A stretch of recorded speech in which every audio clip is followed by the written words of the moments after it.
All right. I call this meeting of the Budget Committee to order.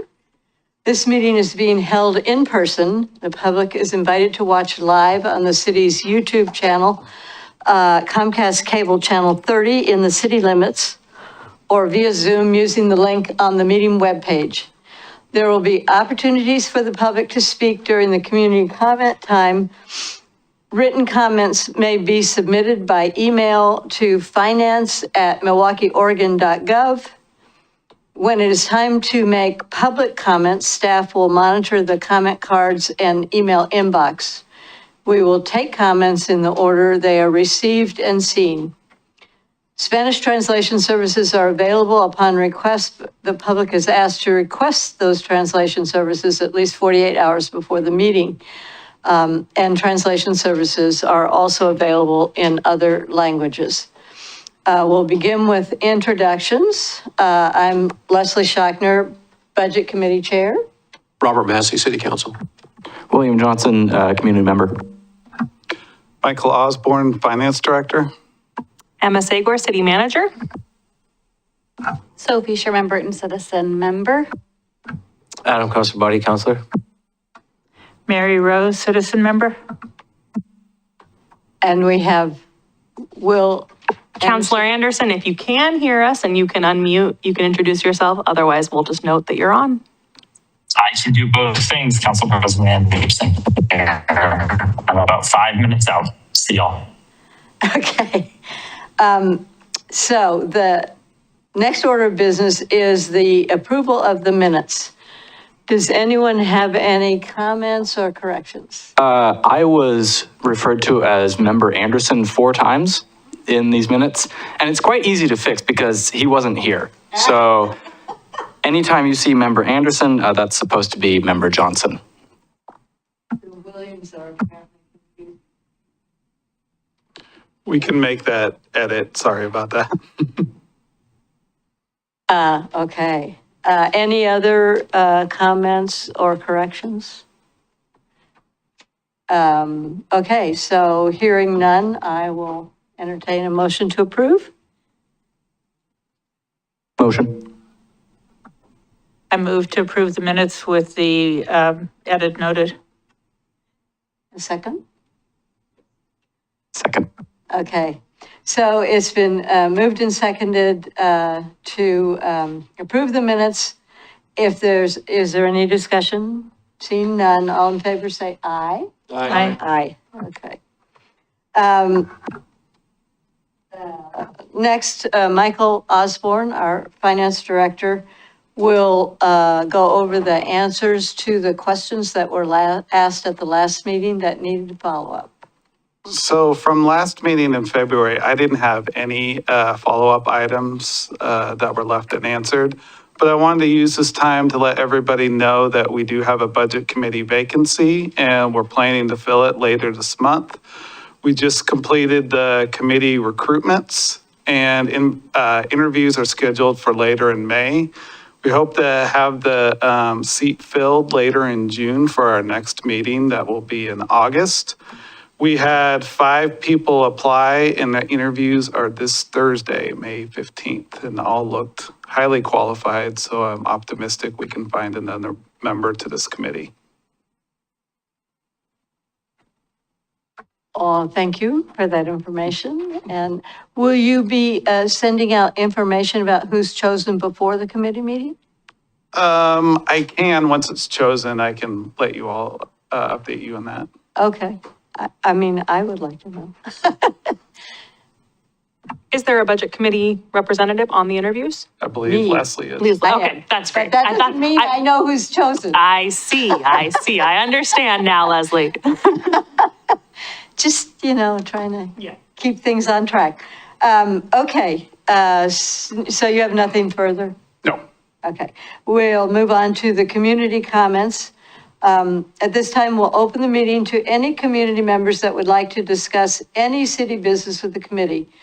Those wishing to speak that are not at City Hall, please email finance@milwaukeeoregon.gov or raise your hand in Zoom by dialing *9 to raise your hand. You can also write a comment in the Zoom chat to indicate that you would like to speak. Before you make your comment, please state your name and city of residence for the record. If you would like the city to follow up with you, please submit your contact information to finance@milwaukeeoregon.gov. As the committee has other items on the agenda this evening, speakers will be limited to 3 minutes each. Because the information provided during the community comments may be new, staff will respond at the next committee meeting to those comments that require follow-up. And is there anybody waiting online to speak? No. Okay, so we do have one member, Elvis Clark, who has signed up to speak to us. Good evening. Elvis Clark. I live in Ardenwell neighborhood, and pleasure to be here this evening, Chair Leslie and members of the Budget Committee. I'm reviewing the revenue strategies that wasn't part of the packet here today. I do oppose the $7 fee. It's rather premature, I think, to be imposing that any time in the next year or so, given that the projection for revenues and expenses was in fairly decent shape until you get to fiscal year 2029. That's what I read anyways. I didn't see the 5-year forecast in the packet though.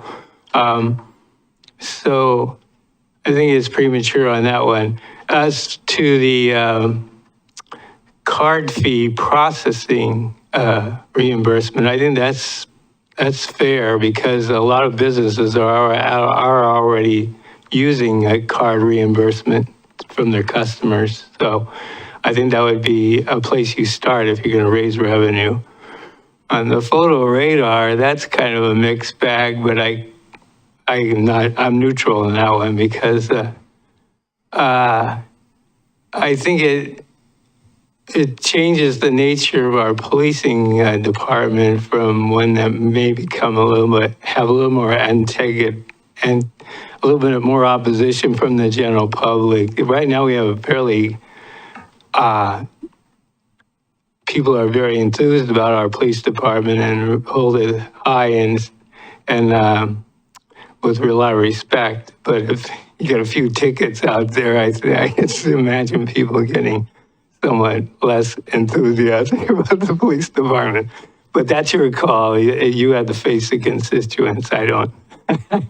But it is an interesting idea. We used to do it a long time ago, and that was a revenue source, actually. But I guess the last police chief, that like 10 or more years ago, was really into generating the police budget revenue, what I hear. Oh, and also on the expense side, I think there's still areas we could explore for maybe reducing the expenses, and I'm still advocate for resizing the urban renewal district to be more concentrated in the downtown.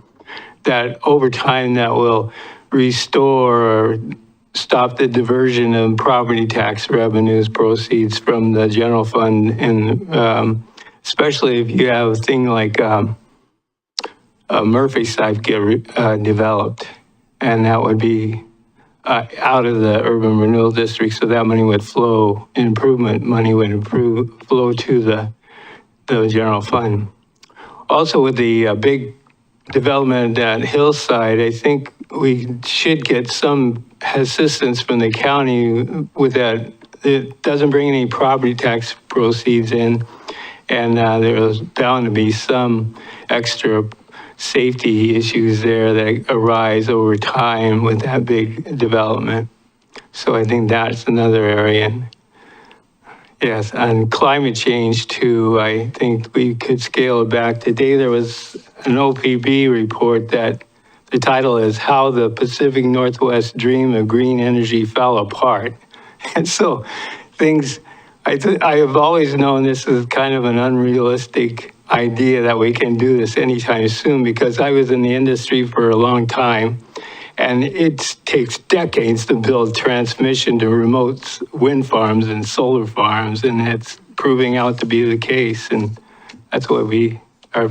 So I think we're going down kind of a rabbit hole with the climate change too, if we spend too much money there. Anyways, that's my comment. Thank you Yeah. very much. Oh, and I have to leave early, but I'll watch it on YouTube. Okay, Thank you all. thank you. Okay.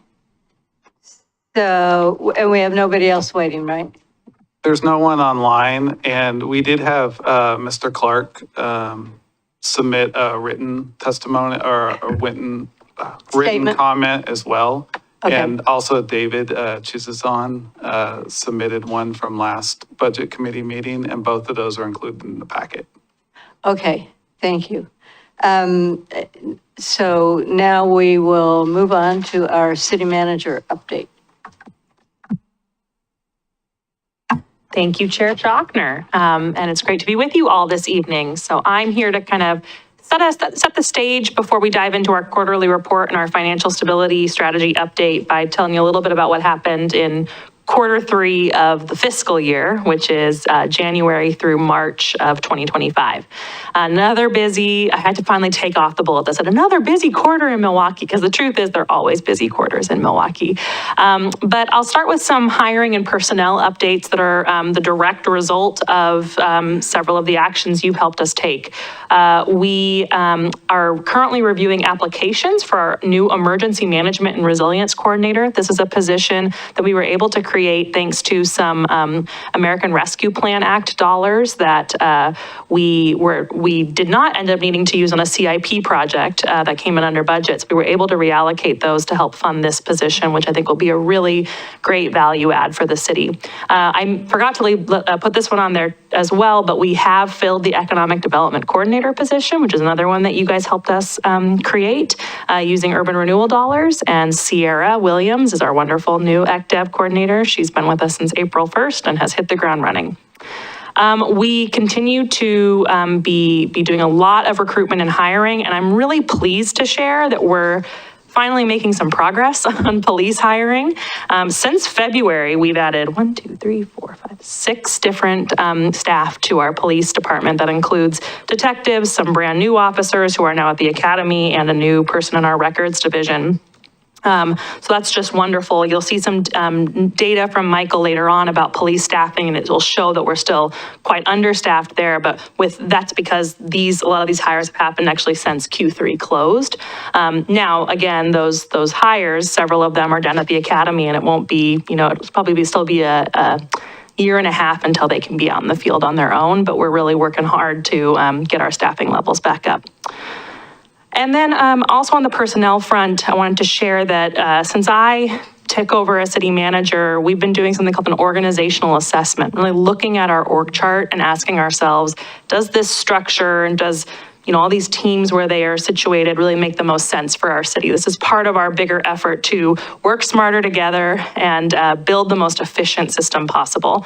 We are coming close to ending that process. We've done listening sessions with almost all of our departments, and we'll be completing that reorg in July. We were really clear that this reorg was not about eliminating positions, but really just about making sure people are in the right place in the organization to thrive and to make sure that we're providing the best services for our constituents.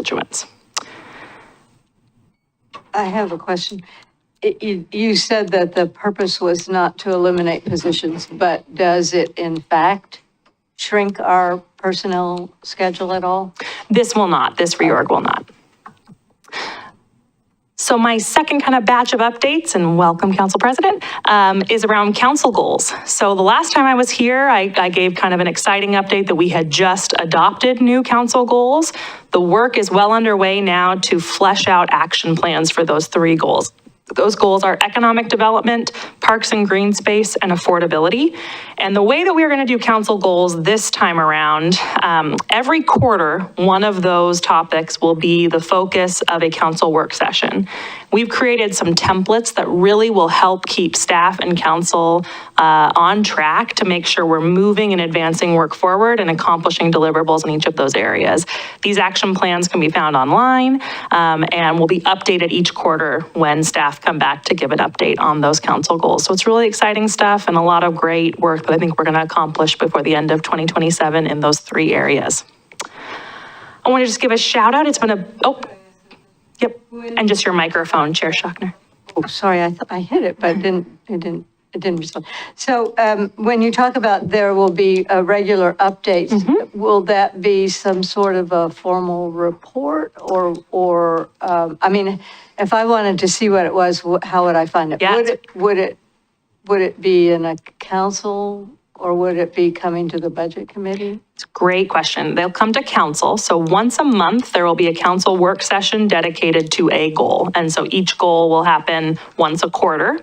The work session packets are published a few days before the meeting. But we also have a council goal webpage on our website.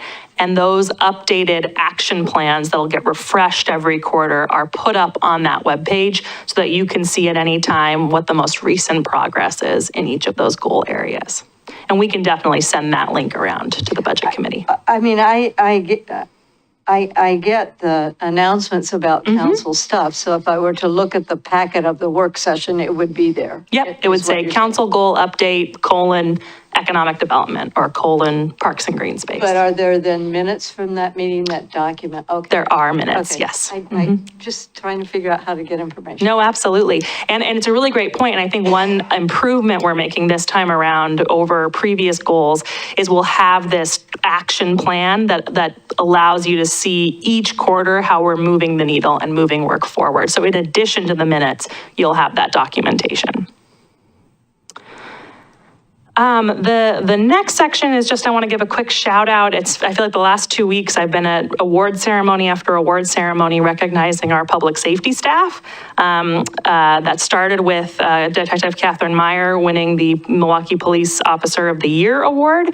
But in the last couple of weeks, Sergeant Kenny Simak won the Clackamas County, or was awarded the Clackamas County Sheriff's Office Medal of Valor for his work on a really intense SWAT call last year where he and his partners on the SWAT team helped save the life of a mother and her children who were barricaded inside of their house. Really just, an amazing story and wonderful work by Sergeant Simak. And then just last week on Friday, Michael and I got to go to the FBI office in Portland, and where Captain Tony Cheragino received the FBI Exemplary Service Award for his work on almost a decades-long multiple robbery and homicide investigation that had a successful outcome, and he was integral to that. So, final couple updates from me. I'm sure you don't know this, but downtown revitalization is in full swing. It has been quite the quarter for Milwaukee's downtown with the grand opening of the businesses in the historic City Hall, the grand opening of a new business, B-Side Records and Vintage, run by our very own Councilor Rebecca Stavengard, and just a lot of other wonderful activity happening down on Main Street. We have awarded now $550,000 in small business improvement grants through the urban renewal area, which is just wonderful. And we're really starting to see the fruits of those labors come alive in those storefront and tenant improvements downtown. So I'm really excited to see you downtown this summer, and it's going to be a busy one. We will be having a lot of our normal signature events that you've come to love, but we also have a new event coming this summer called Milwaukie Fest. If you have been here for a while and you remember Milwaukie Days, this is sort of a reincarnation of that. It's a different thing, but it's a summer festival celebrating all things Milwaukie, and that'll be July 11th, 12th, and 13th. So that's my update for now. You'll hear more from me in a little bit. Thank you. Okay, so moving on. Where am I in my stuff? I guess we're at the point where we're going to talk about the quarterly update.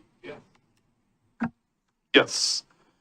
So I'm here to talk about the fiscal year 2025 Q3 quarterly report. This is through period ending March 31st of 2025. It's hard to believe, but we are 9 of 24 months through the biennium. Our fiscal year is ending on June 30th, 2025.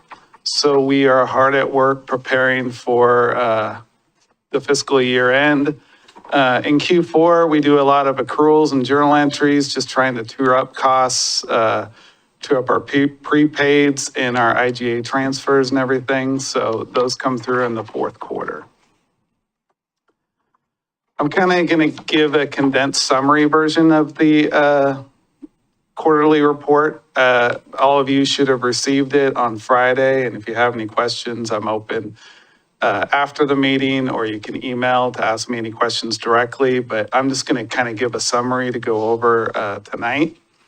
First of all, full-time employee count, as Emma said, this is as of March 31st, 2025. So we've made some additional hires since then. This does not take into account employees who are currently on leave or out due to injury. Police staffing is, well, at this time was 33. We did have a couple more hires, which kind of helps bring them up a little bit up to speed. We're also getting ready to ramp up our hiring for summer projects. Engineering is always a wild card. It seems like at one point they're fully staffed, and then we just hired a new one today. So I think they're near full staff. Public Works is near full staff. And then police, we have, I believe, 3 new hires, and 2 of them are down in Salem for training. So kind of just a high level third quarter summary on the different funds. The general fund had little change overall, slim if any. I'll go into that more in the next slides. The debt service fund continues to build a reserve throughout the year, and then in June we make debt payments. So that will be, you'll see those payments in June. The building fund continues to be really healthy for the time being. M&S spending is down compared to budget, but we're also kind of looking at that fund for how the economy plays out. That's one of the indicators on how the national and kind of state economy goes. That plays out through the building fund. So it's healthy for now, but we're cautious and watching that. The transportation fund they're beginning their summer project season. Washington Street improvements are continuing, and they're beginning big projects down on Main Street. So their expenditures are expected to kind of trend upward during the summer months. The water fund, the expenditures in that fund are due to Stanley Reservoir expenses. I believe they're pretty far along in their reservoir retooling of that. SCADA is finished up. That's another expense that we're seeing come through. And Aldenwell North projects are starting to come. Finally, on stormwater, if you've seen downtown on Main Street near the Milwaukie Collectors Mall, they've done a bunch of curb and stormwater improvements there that look really nice. We're also starting with Meek Street as well. So just a little kind of insight on these funds. We're in the utility funds and transportation funds. We are starting to see a lot more expenditures. Is there any concern on the gas tax revenues being really low? It seemed to me that. Can you say that again?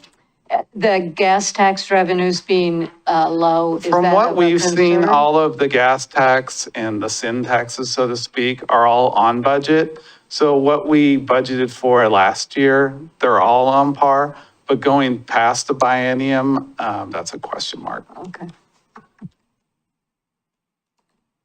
So going forward to the general fund revenues, Revenues are, from what we projected last year, are healthy. I'll get more into the big picture later on in another presentation, but for now, we're watching the franchise revenues, franchise fee revenues. Those are at 51% of revenue, but that, again, that's as of March 31st. And in April, we received a big payment from PGE. So that's not shown and reflected in here. And also there's a couple annual payments that PGE is making. So we currently show that this is a place that's going to meet or exceed our budget from last year. We're continuing to monitor that for a full year to kind of see how this plays out, but we see positive aspects from the increase in the right-of-way. We also see positive revenue increases in business registration, parking fees, court citations are all outperforming revenue. The business registration is up nearly 70,000 from what we have projected. Parking is up 8,000, and court fines and fees is up 180,000 so far to date. I will note that this increase in court is also leading to an increase in court staffing. We have one court clerk, and she is very overwhelmed and busy, but there's a lot of court citations going on. And to clarify, not an increase in staffing, an increase in workload for the one staff member we have. Correct. Another thing I want to point out too is interest income. This has far exceeded budget. We were very conservative in what we projected in interest income money. We've exceeded it by $850,000. I don't see that trend continuing forward as volatility in the economy. We do see the LGIP is currently giving an interest rate of 4.6%. I've been moving a lot of our bonds and reserves we had in T-bills before. We're kind of moving it more to the LGIP as we get a better interest rate from that. So I think we should continue to exceed budget, just not at that rate. Do you consider the LGIP to be a stabler source over time? I mean, source of interest over time? Yeah, it's the most stable that we probably have. It's a pool of other cities and municipalities that come through, and they generally offer a great interest rate because you don't need the money as fast. It's not as liquid as you'd hope. It takes a couple weeks to kind of get it. So they offer a little bit better interest rate, but I don't foresee the 4.6 being there in the future. I see that coming down. The other thing is the majority of grant revenue we've received for the year. We do have another 110,000 in a Metro grant that we're hoping to get in fiscal year 25. We're not sure, that might come in fiscal year 26.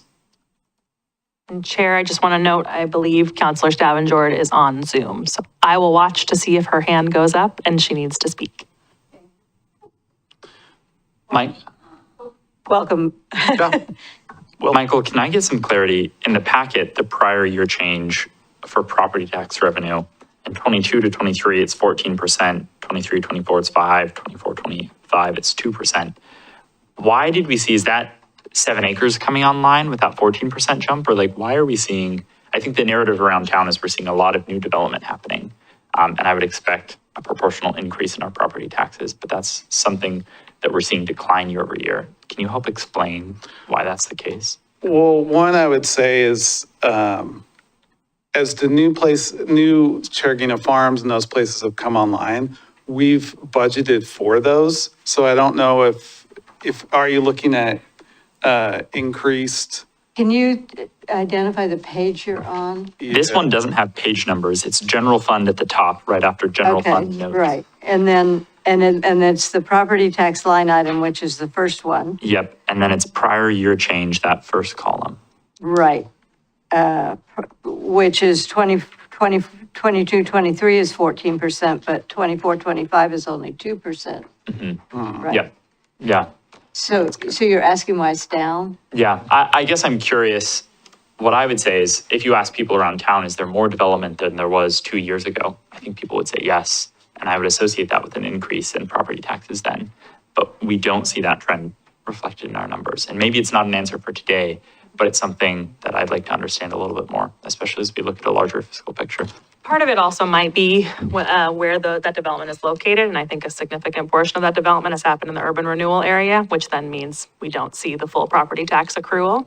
But yeah, we'll look into that and kind of put it against our development data and get all of budget committee a firmer answer about why that volatility in that. Actually, I think that would be a very useful chart to see how much of it is going in, the last few years to one pot rather than the other pot. Sure. We can put that as a follow-up item for next time. Yeah, that would be great. I will say I was going to hold this comment then, but related is the construction excise tax fund. And there is a similar decrease in revenues year over year that we're seeing in that fund too, compared to years prior, which to me would indicate we're doing less development. And so, yeah, that full picture, because I thought CET fund would apply to URA as well, but I just don't know. And it might be also when these projects, I mean, there's, not that there's many cranes in Milwaukie, but it's sort of cranes in the air versus a finished project that people are moving into and we're now paying property tax on. So we'll get better data and send that around to the committee. I appreciate that. Thanks.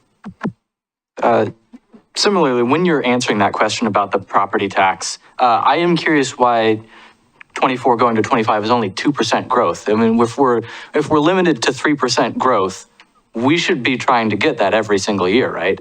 And the URA really doesn't explain that one to me. Anyway, thank you. Any other questions? All right, moving along to general fund expenditures. Through the first 3 quarters, our total expenditures are at a rate of 104%, which is right on par where we should be, which would be at 100%.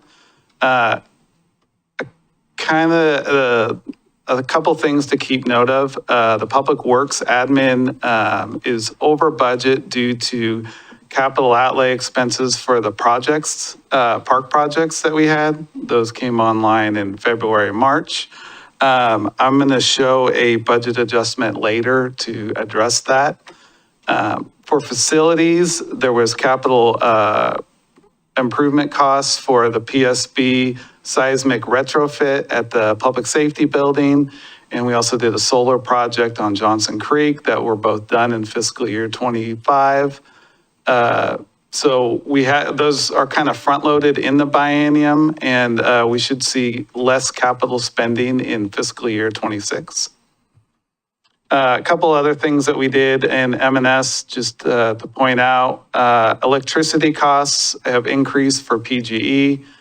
Part of that is the increase in the right-of-way fees that we pay ourselves to the city, but the PGE had a bigger increase on their fees than we anticipated.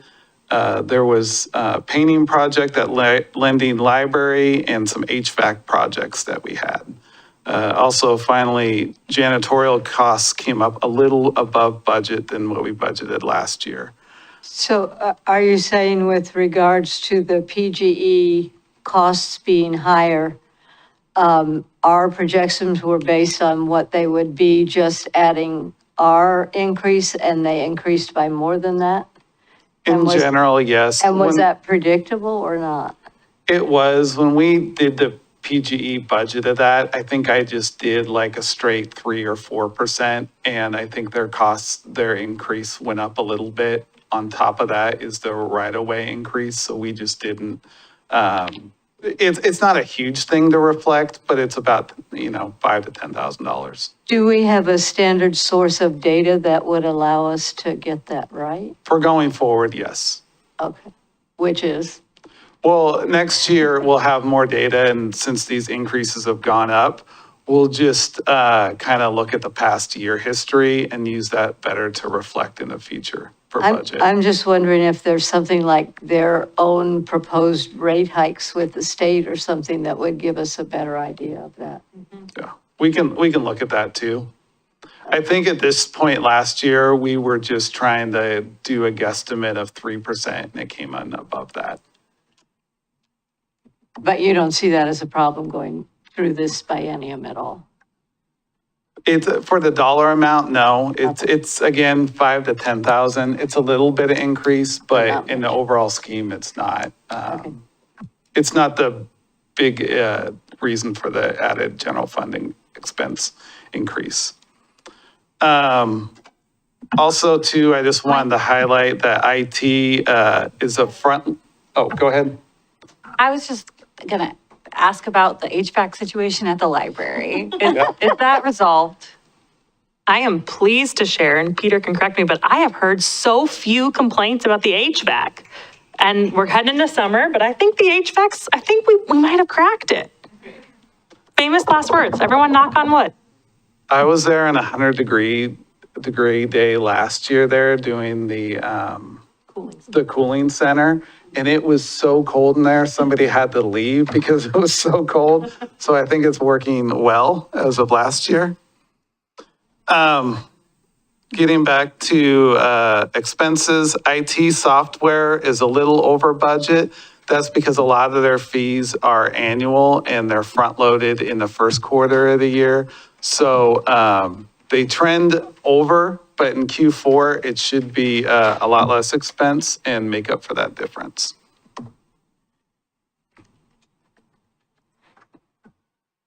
So I'm welcoming the mayor to join us here. Perfect timing.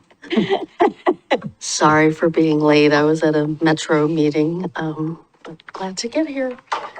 We're just finishing up the quarterly report here, and then we're going to get into the financial stability strategy. And Mayor Councilor Stavanger, it's online. Okay. So finally, for the quarterly, I just kind of wanted to show general fund expenditures by type. For personnel services, we are right at budget, 97%. 100% is kind of where we're budgeting for. That's kind of credit for this time last year. During our union negotiation contract, we didn't know what those expenditures were going to be. We kind of made an estimate, and fortunately, it's come in within that estimate. So our budget, this helps us to budget for the future and forecast for the future. So we did a good job at that. Materials and services were a little over. We'll continue to keep an eye out on that, but I'm not concerned being 2% over. And capital outlay is very much over, but that's from we kind of have first quarter spending, front loading spending, and that's on the PSB seismic, the Johnson Creek Solar, and all of the parks finishing those up. So that is all I have for the general fund going over for the quarterly. Is there any comments or questions? Actually, on that last number about the capital overspend, was that stuff that we expected to spend last fiscal year, a fair chunk of it? Or does that mean we've spent all of our capital outlay for this more the budget latter. cycle? And Okay. I have a budget proposal coming up here to Okay. kind of affect that a little bit Okay. to answer that question. I think it's a mix of both. It's some costs that kind of fell over the fiscal year and then some front loading of some big projects in the general. We don't have a ton of general fund capital projects, and the ones we got in this biennium were kind of front loaded. And the So big that- one is the parks. That raises the question to me, when we do the budget, if we encumber funds and carry them over to the next year, we have those funds, but they don't show up in the budget line item? Is that the? Right, How it's does that- included in the beginning budget. It's included in the beginning balance, but it's not included in the line item budget. Right. So we're not actually totally out of money. Right. And the adjustment we'll talk about in a second will Okay, make it thank all you. make sense.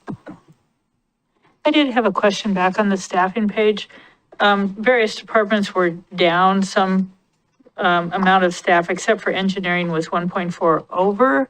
Was that just a point in time where somebody was in training? It's leveled out? We had some engineering interns that I Okay. believe were why you see that overage. And we actually just hired one of those interns on to a full-time tech role. So, Win-win then. All right, moving along.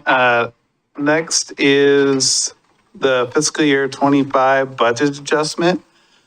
I just wanted to bring this all to your attention in honor of transparency. I'm going to come to council later in June to propose this budget amendment.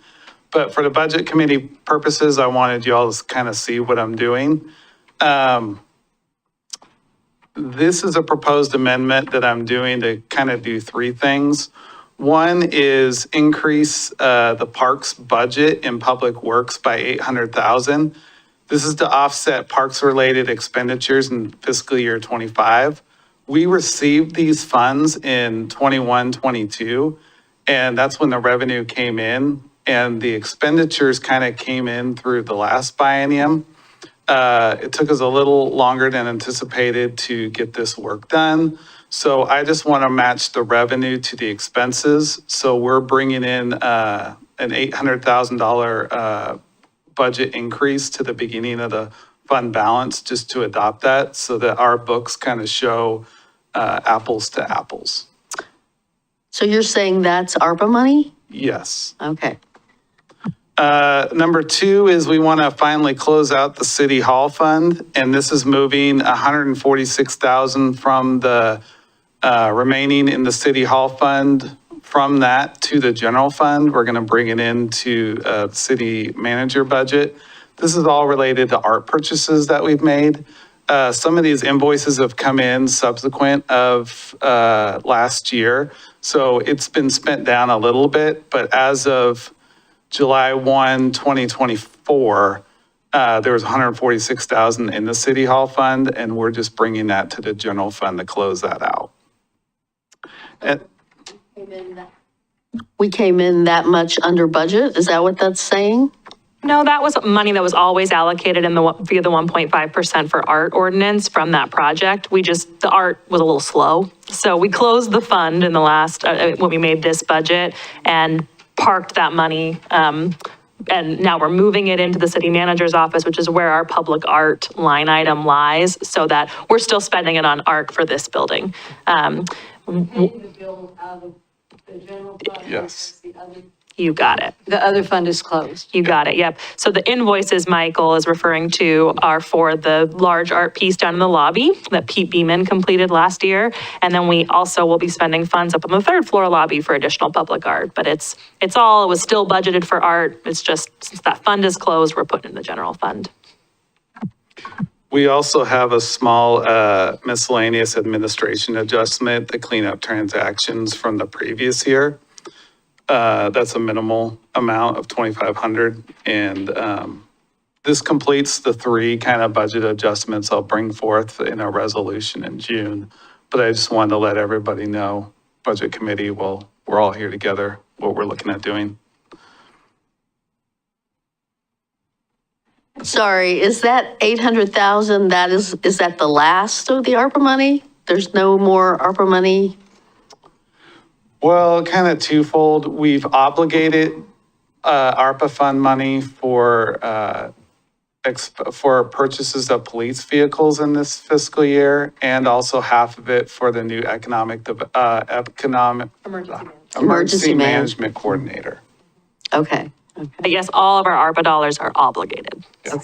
So in terms of paying for an emergency management coordinator with one-time funds, do we have an issue when? We do. So that position's half funded by ARPA dollars through the next 2 years, and then it's half funded by utility funds. So through the next budget process, we will be putting forward a proposal for how we fund that on an ongoing basis.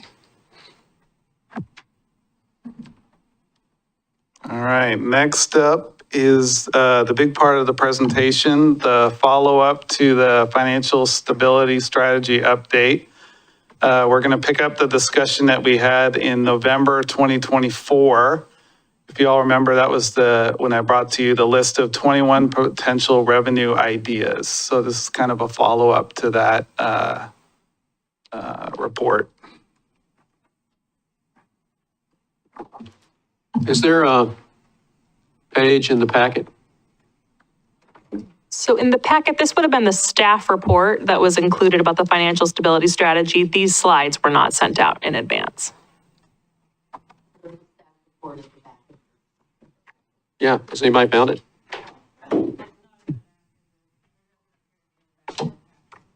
It should be on the online agenda. Yeah, yeah.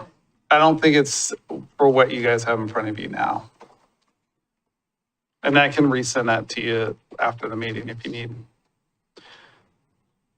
Okay, so for Milwaukie, I'm kind of looking at the past, present, and future in this. And in the past, where were we 1 year ago? We kind of met a year ago to look over the biennium budget. We did a forecast, or I did a forecast of the next 5 years and kind of showed where we were. And I'm going to talk briefly about where we were, where we are, and where we're going. For the present, we now know 9 months, 9 of the 12 months for this fiscal year. So with knowing the actuals, I want to kind of show how the forecast has changed a year later. And then for the future, we're going to talk about how do we further stabilize the general fund to meet the growing needs of the city. So this slide here, we've all kind of seen a number of times. This is the problem that we are trying to identify. Our revenues are fixed at 3% a year. Most of that is based on property taxes. However, our expenses are increasing at a far faster clip. This is due to inflation, outdated infrastructure, more demands on city services, and cost of living increases. Expenses are exceeding revenue. And in here, we've kind of labeled this the jaws of death, kind of so to speak, because our pink line, our expenditures are rising higher than our revenue. So where were we a year ago? A year ago, when we were starting fiscal year 25, we projected the general fund balance would be at 12.2 million. Project that out through the 5-year forecast as of last spring, we showed that we were going over policy limits in fiscal year 27 and that we were going in the red in the fund balance in fiscal year 28. We were also estimating that we would need about 1 million to 1.5 million per year in new yearly revenues to kind of correct this deficit and get us back on course. At that time, we committed to do a 3-part financial stability strategy. One is stabilize costs or hold the line mentality, which we did. We wanted to maximize existing revenue streams and then also identify new revenue streams, which we're going to talk about tonight. So what steps have we taken over the last year? Last year at this time, we did a increase in the right-of-way fee from 5% to 8%.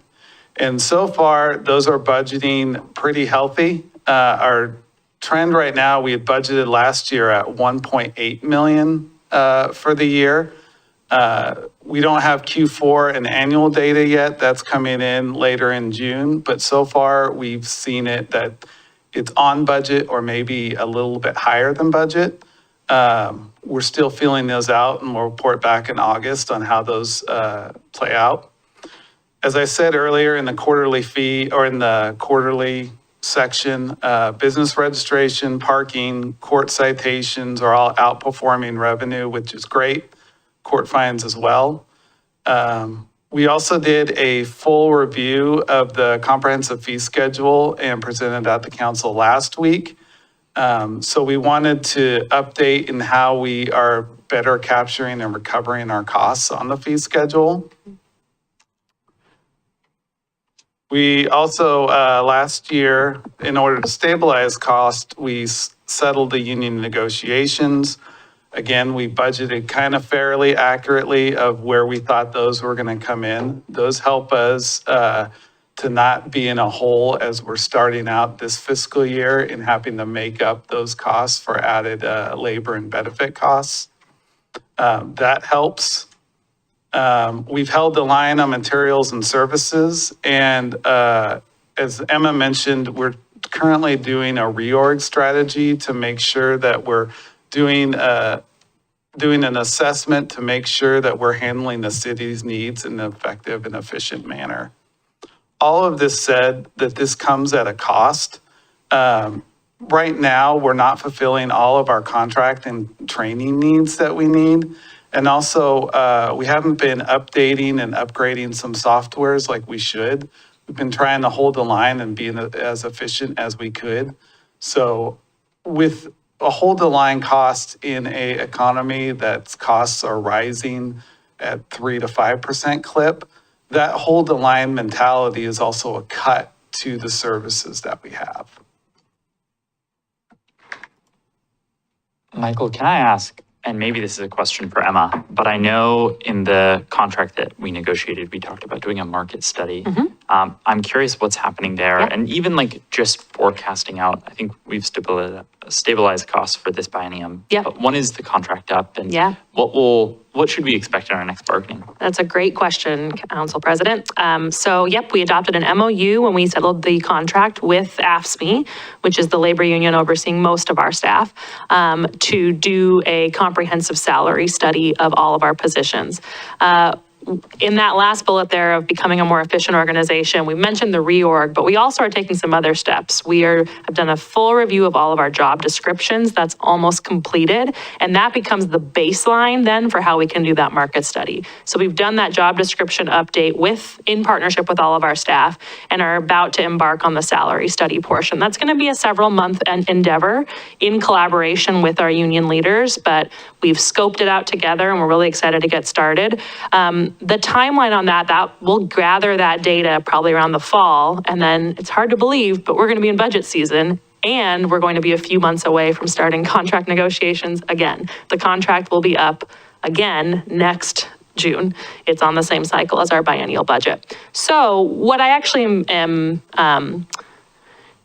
I was going to say excited, that might be the wrong word. What I am appreciative of is that we will be walking into that budget process with better data for us and better data for our union about where we are compared to the market. We'll also be able to use that to do internal pay equity studies. So we've been very clear with our staff. We are happy we were able to settle the contract the way we did and provide the cost of living adjustments that we were able to in the last contract. We have not, part of the MOU was we're not guaranteeing salary adjustments based on the salary study because of our resource constraints, but it will give us that really important data to go in eyes wide open, you all and our union partners, into the next budget process. But I think I think you'll hear us throughout this presentation, we're really happy that we've made some progress in smoothing out this forecast. The problem is not gone. So moving along on where are we today? We actually began the general fund balance to start the fiscal year 25 at $13 million. This is a net positive of $800,000 positive of where we budgeted we were going to start the year. Kind of as we talked about earlier, as Leslie brought up, when we don't do projects, that kind of helps to increase the fund balance, but we still have to do those projects.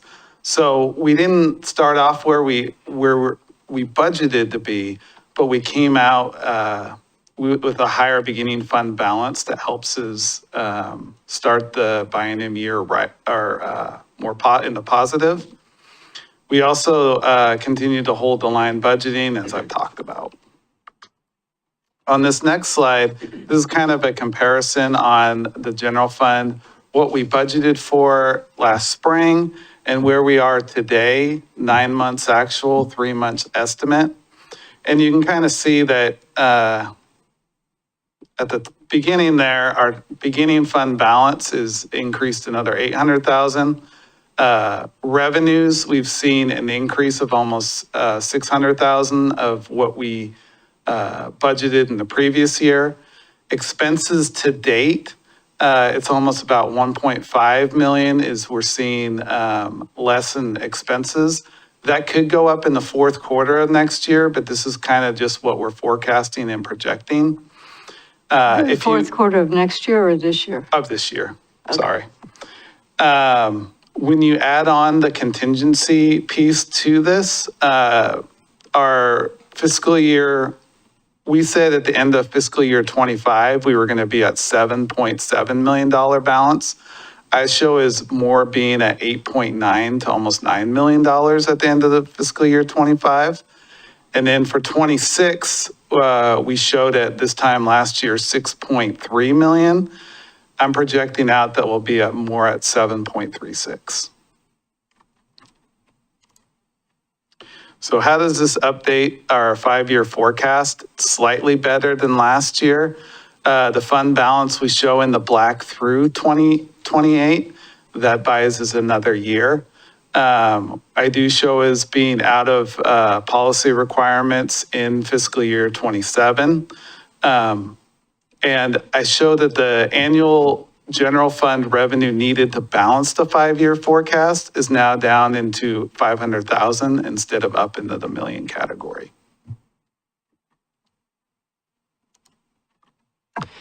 So I'm going to guest star here for a second and have a few slides to talk a little bit about, Michael's the numbers guy. I can kind of tell you the impact to service piece of this. So the good, and I do think there's some good to celebrate here. The city has historically been really conservative in spending, and I credit my predecessor, I think, with really shepherding us through the 7 to 8 years she was here with that conservativeness. You have not seen our FTE count grow considerably, and that led to some, pain points. That was that belt tightening in the city. But what that has allowed is if you turn on the news these days, it feels like every city is doing layoffs. Every city is facing these steep budget cuts, and we aren't. And that's, I think, a real testament to that conservativeness of prior city leadership. However, the trade-off, and you're going to kind of hear Michael and I beat this drum, is that since we've been in that very conservative mindset for several years, and we know how much the world has changed and demands of cities have changed in this time, that we haven't quite been as proactive in investing in the staffing, the service, and the infrastructure needs across our general fund departments. So this looks like, we had to trim our library hours because we just weren't able to spread our peanut butter of our staff across that in a very effective way.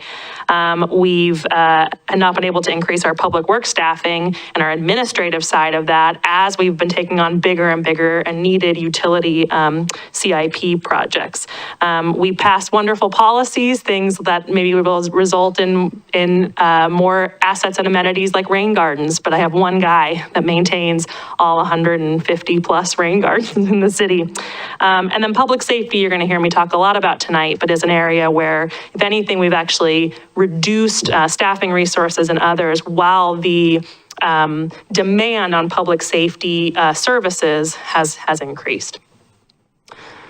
So I do want to talk a little bit about what we spend our general fund on. This is a complex pie chart, but general fund can sometimes become this catch-all term that means everything and nothing at the same time. I think this kind of illustrates the various services. You've got a lot of stuff that supports us internally as a city, being a modern and efficient city. Things like our council, our city manager, our city attorney, our finance, HR, and IT departments, that administration helping our public works team move forward.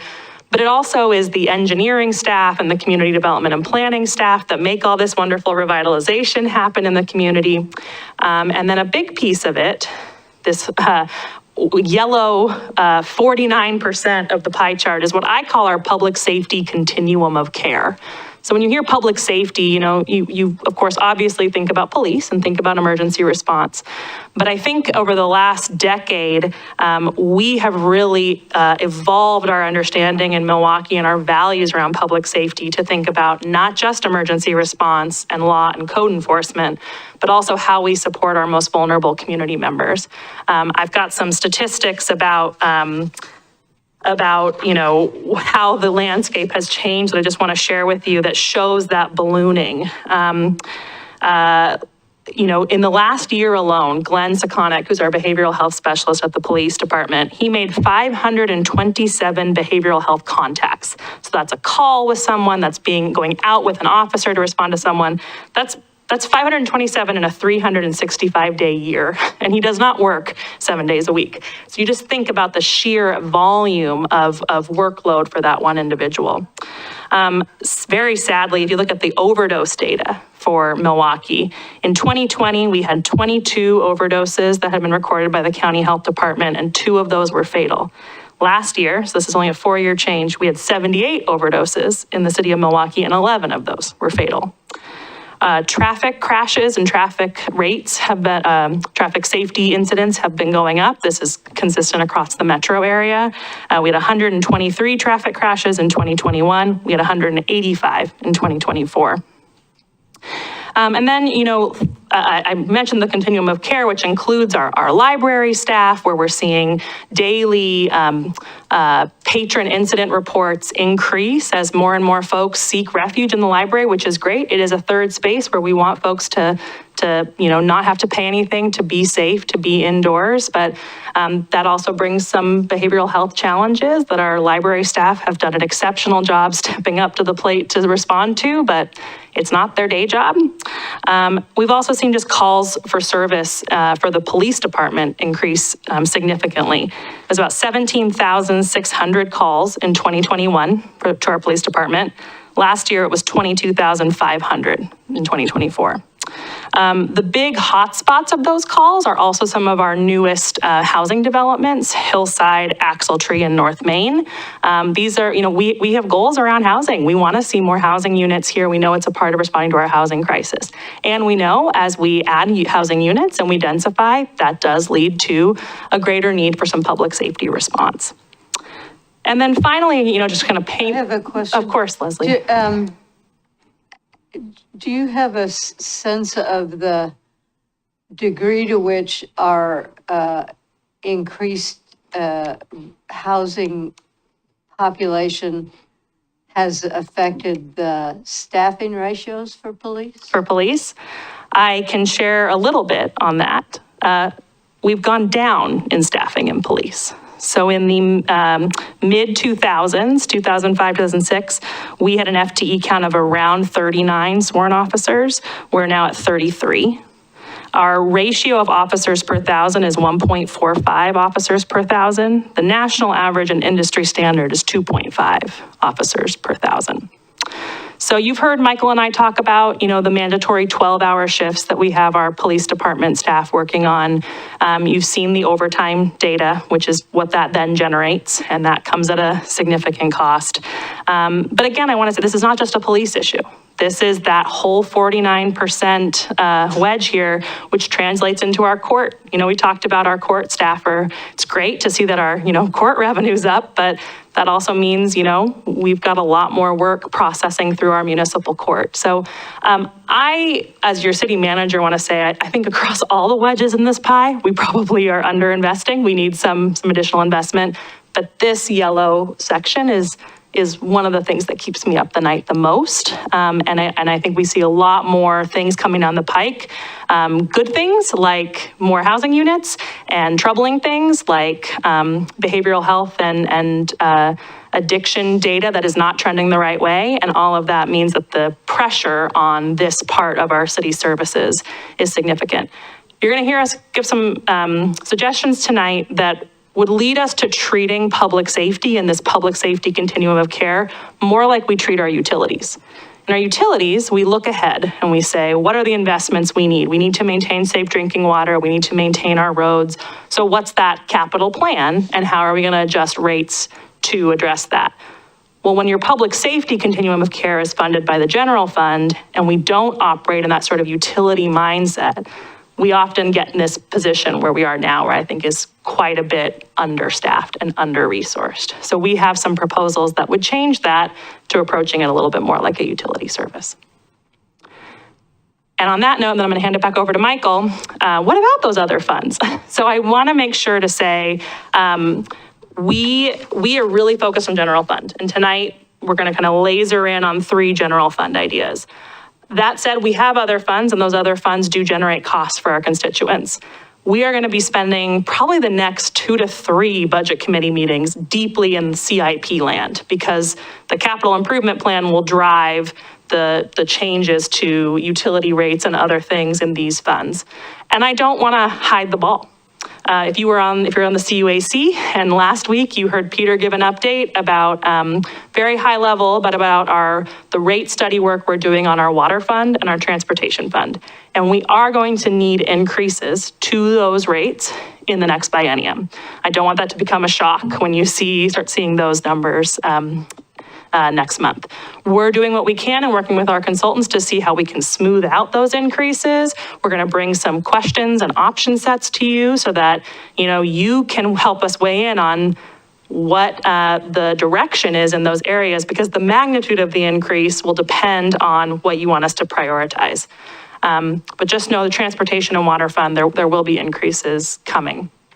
Stormwater fund, we are still working to fully incorporate our updated impervious surface data, which will result in some customers seeing an increase. But that fund, I think we're seeing a little more stable than the transportation and water fund. Wastewater building and SDC are generally stable. I have a question. On the stormwater fund with regards to the impervious surface data, is that something that's primarily affecting the business community? I'm going to have Public Works Director Peter Passarelli. Sorry to catch you out there, but. This is why he's here.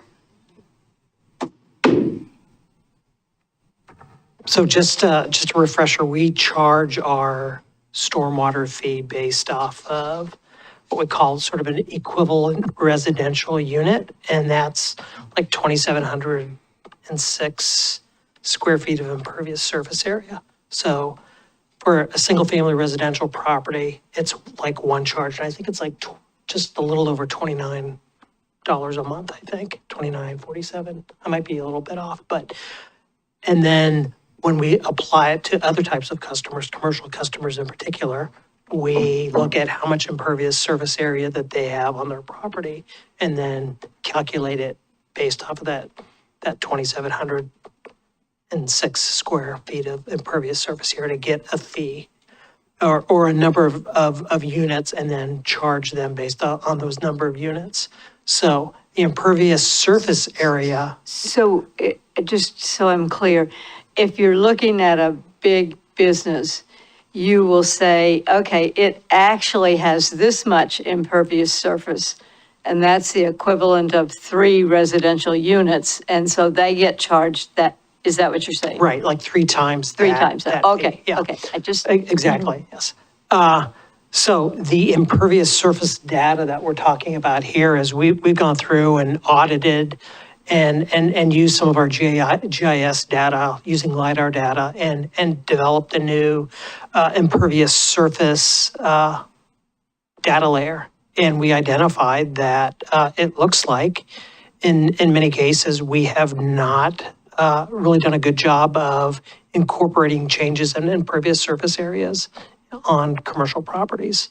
As properties are redeveloped or changed, we haven't picked up that data into our billing system. So we're looking at incorporating that revised new information into the billing system. And in some cases, some customers will see their bills go up, commercial customers, and some may see them go down. The other thing that we're doing as part of our stormwater system plan update that we're doing is we're going to look at that number, that 2,706 square feet, and see if that's still sort of a representative number, and then maybe make an adjustment to what that equivalent residential unit should be. So how does that apply to like vertical apartment? It's just it depends on how many, what's their impervious surface area footprint on that property. So it doesn't go up. So you take an apartment building and you measure the impervious surface and you divide it by 2,706 or whatever it is. Okay, do you do the same with middle housing? Yes. Multiply it. Yes, it applies to all. No, divide, because you're creating, you're dividing by 2706 to determine how many times that Oh, fee. how is. much each apartment pays. Well, no, just how much the total fee is, right? Yes, yes. So if you've got 20,000 square feet of impervious surface, and you divide by 27, and it's 8 point whatever, and you multiply the fee times 8 point Yes. whatever. Okay, yeah. And you do the same, you said yes for middle housing. Yes. Okay, I'm going to hand it back over to Michael to get to the part everyone's been waiting for. I will suggest, because Michael will be too nice to do it, I will suggest that we hold questions on the 3 proposals until the end, just so that we make sure we get through all of them, and then we can have a robust discussion, so. All right, a little bit of humor here. This is the list of 21 revenue ideas that we kind of all talked about last November. I looked at this and put it into a green light, yellow light, red light, and kind of looked at all feasibility on it. I looked at this to the point where my eyes were a little burning from it. So the ideas that we looked at but are not advancing with at this point for further analysis are this list here in front of you. Luxury development tax, land use charge tax, fee on big corporations, restaurant tax. The reason that we kind of excluded these were for 2 purposes. One is the administration challenge of this. We're a small city, our staffs are kind of small, and we're already doing a lot of work as it is. So some of these, the administration piece would be a challenge for us to get the revenue that we're seeking. The other is we ran through our city attorney, and some of them legal challenges. He cautioned that they're not standard in the state right now. So we have these on the list. We can look kind of back at them in the future if we need to, but we didn't advance with these. So the unveiling here are short lists that we're looking to talk about tonight. Number 1, I'll go into these a little bit in further detail, but just kind of a summary right now. Number 1 is implementing a payment card transaction fee. Number 2, implementing a photo red light traffic speed camera program. Number 3 is adding a public safety fee on the utility bill. And 4th is kind of talking about and pursuing a property tax levy or a permanent cap raise on the property taxes. Other shortlisted ideas that we've kind of explored is updating parking permit rates. We've taken the initial steps to kind of do this. We actually lowered some of the fees recently, which generated an increase in the number of permits and the revenue that we've taken in. So that's a positive. We also want to talk in the future about updating the business license tax structure. This is something that I've had input that for the region, we may be tending to be on the high side of some of this. And we want to look at if there's a better structure that kind of meets the city's needs. And finally, we had talked about charging a right-of-way license fee on non-city utilities. At this point, we want to kind of be good neighbors with everyone and in other cities and other utilities. And for that point, we've kind of shelved that piece for now. So Can you define a non-city utility? CRW Water District. Clackamas River Water or Clackamas Oak River Water. Lodge, charging them the same right-of-way usage fee that we, charge. Others. Comcast or PG? Okay. All right, so that brings us to proposal number 1, implementing a 3% payment card processing fee. Why is this? The city currently spends over $250,000 per year in credit card processing fees between Tyler Payments, which is a fixed card fee, and Visa and other credit card companies, which is the percentage fee. These fees have doubled over the last 5 years. We take credit cards in for utility payments, court payments, fees and charges, all library fines at the moment. So all of these we take credit card fees in for. To date, for fiscal year '24, we've paid over $250,000 just in the credit card fee for Tyler payments. That's not taking into account the variable for Visa. In last year, fiscal year '24, we took in 9.3 million in payment card transactions. So this proposal would bring in an additional $280,000, not in revenue, but more to offset the costs that we are currently paying for transaction fees. The city, I just want to point out that the city would not charge for cash, check, or ACH transactions, which are also known as bank auto drafts. We really want to encourage people to go to these methods so that you're not being charged these added fees and we're not being hit with them as a city as an added expense. As Elvis Clark said earlier, if you've noticed too, this is a kind of a growing trend in the region that people are adding a 3% fee. As far as other cities in the region, Wilsonville is the only one that I saw that's currently doing this. But at OGFOA conference and things, this is kind of a hot new trend that people are trying to see if it would work. And I think we're kind of in the forefront of this. So a number of other cities are kind of looking at how this would work, how we implement it. This would be something that would go on the fee schedule. We would include it as part of the consolidated fee schedule that's going before council in June. We see this as a 1 to 3 month implementation that we go to Tyler and Visa and have them add a kind of a surcharge 3%. So it's not a huge undertaking by us. There's a couple of things on the back end that we need to do. So we're hoping to implement this by late 2025. Can you tell me what Tyler is? Tyler is our processing company. They're our ERP software. And they handle all our court payments, our accounting software needs, parking fees. It's kind of our catch-all accounting processing software. Great question. So that's proposal number 1. Proposal number 2 is adding a photo red light and speed on green camera. And for a number of you that are kind of old school Milwaukie, you might remember the photo radar van that was manned physically out there about 10 years ago. That's not what we're talking about here. We're talking about something that's similar that the city of Sherwood has.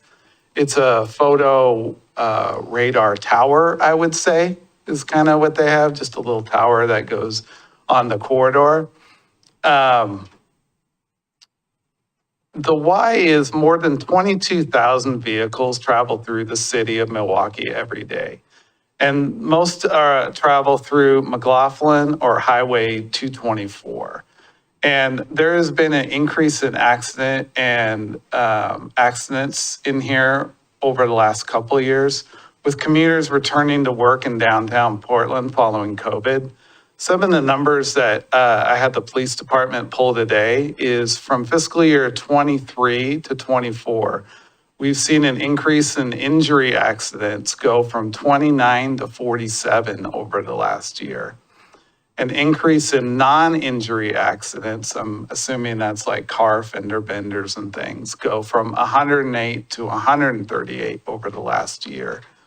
And auto and pedestrian bicycle accidents have kind of stayed the same, but that number's been at 10 per year. So we're looking at this as a public safety tool that we can use to kind of help the traffic, help keep safety under control within these two corridors.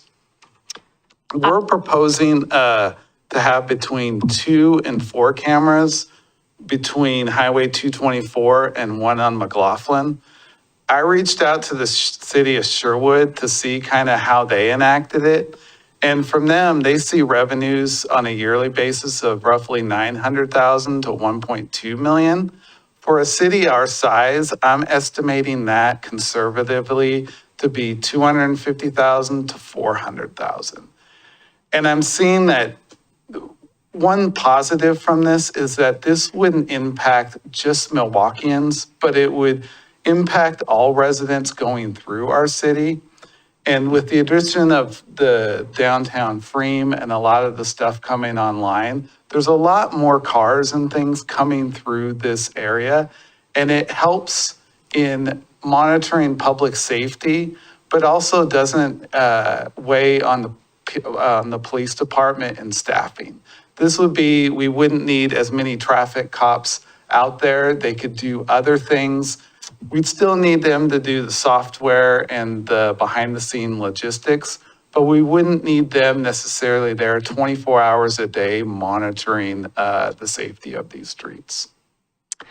Just a couple things. I want to take responsibility that 22,000 vehicles stat is wrong, and I'm the one that put it in there. Before this meeting, I printed out some data from our police chief that I had shared with some council members previously, and there's about 28,000 vehicles per day on 224 alone that go through Milwaukie, and an additional 29,000 that go through the city a day on Highway 99. I thought that was wrong. That's that was an Emma mistake. It's not at all on Michael, but so there's 22,000 people who live in Milwaukie, and there is more than double that in terms of car traffic that travels through our city on those 2 thoroughfares alone every day. That was my Ron Burgundy moment, reading the teleprompter. No, How and does that compare to Sherwood's numbers? Why are you only estimating a quarter of what Sherwood takes in? Is that roughly a quarter of their traffic?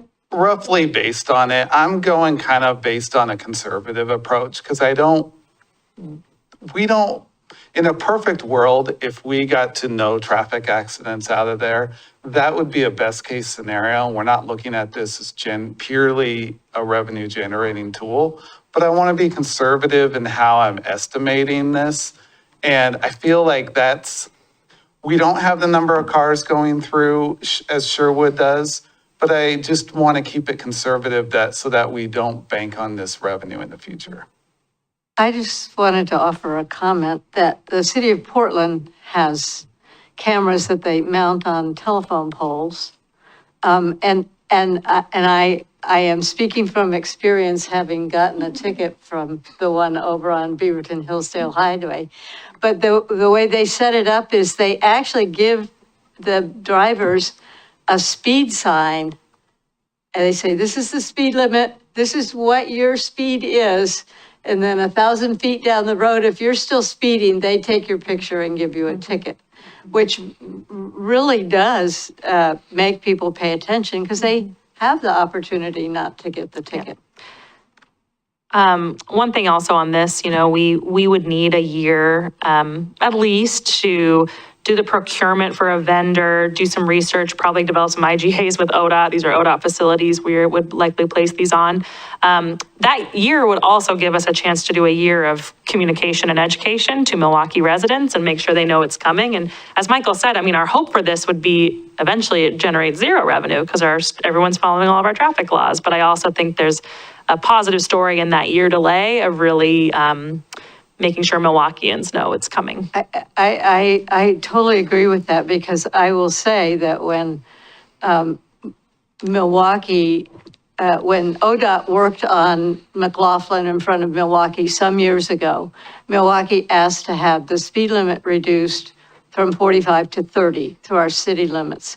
And people were just screaming bloody murder at the court week after week after week about getting these tickets because they didn't adjust. And they didn't want to adjust, and all of a sudden they were getting big tickets about it. All right, moving along to number 3, implementing a public safety fee on the utility bill. The why is Demands for public safety, as Emma's talked about, have been increasing. We've seen significant increases over the last year for behavioral health and public safety needs. Meanwhile, the behavioral health budget has shrunk over that time. As pointed out earlier, we are behind in our target of officers per 1,000 benchmark for a city our size. Currently, we're at 1.4 for every 1,000. The target is 2.4 for every 1,000. We spend considerable amounts of money in police overtime due to staffing, and we see those increased demands for behavioral health and homelessness cries worsen. Our proposal here is to implement a flat $7 public safety fee on the utility bill. The flat fee would go per customer, excluding low-income customers to start. This would be for residential, multifamily, and commercial businesses.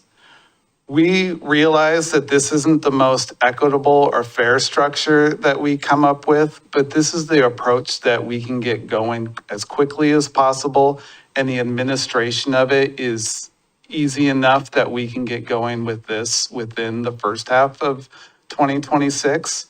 I reached out to a number of different cities, Gresham, St. Helens, Sandy, Oregon City. Everybody kind of has the metric of the flat fee for right now, just for the ease of it. We are open to, in the future, if there's a better way to do it, and administratively, if it works within our process, we're open to doing other things. But for the need of just starting fast and running forward, we're coming just with the $7 flat fee. Also, utility fees can be increased and decreased by the vote of council. And this would go on the fee schedule that we're proposing in June.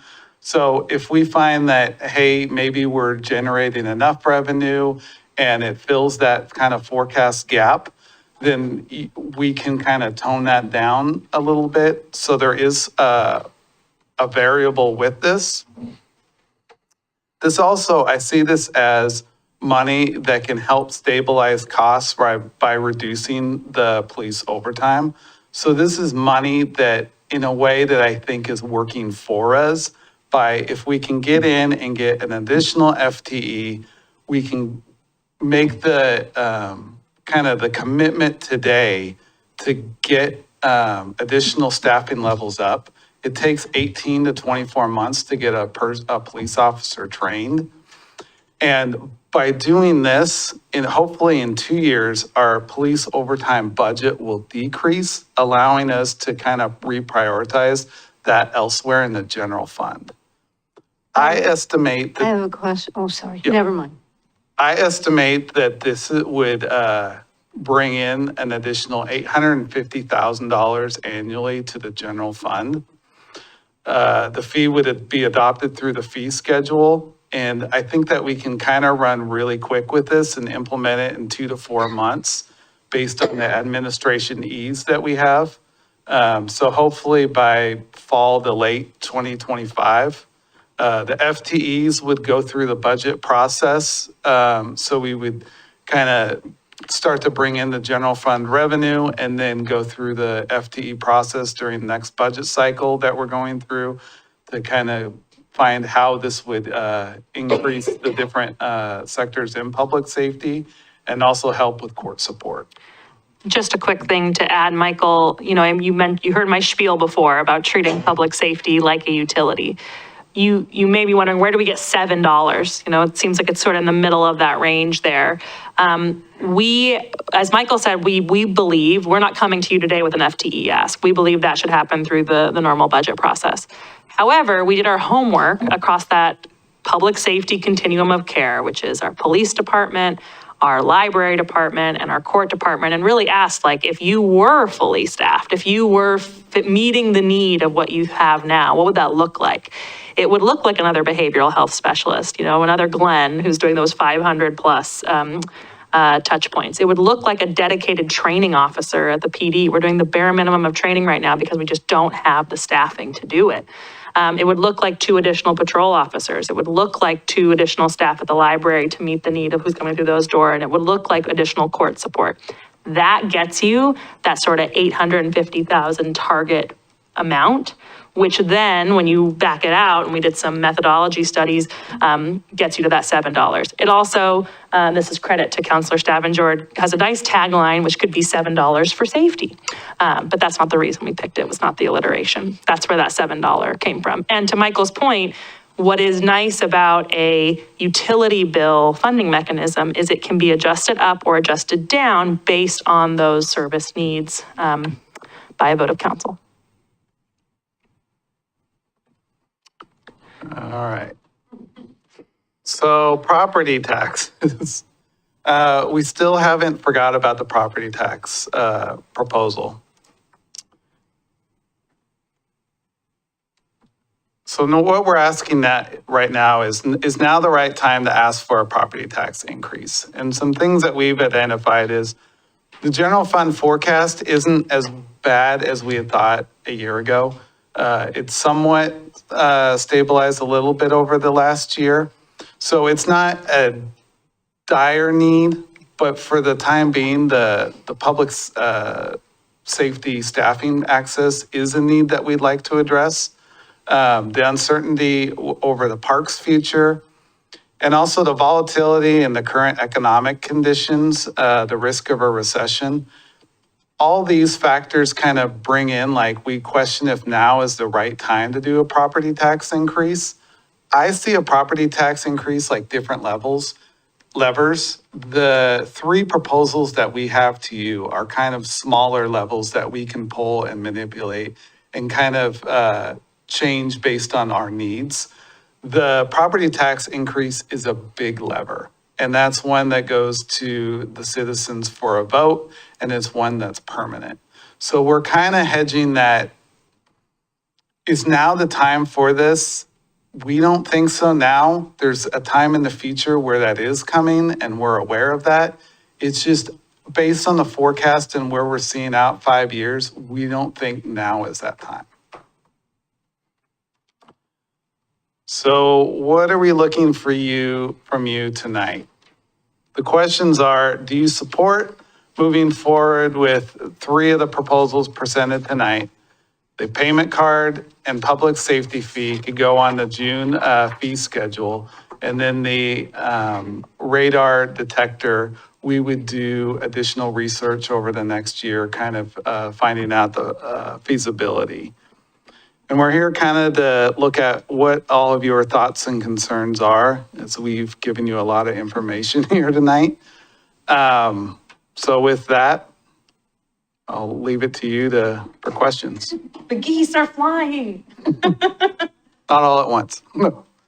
I'd like to speak about the payment card first. Yeah. Specifically in regards to, you had the note on there that you think most people who are using a credit card are of a lower income.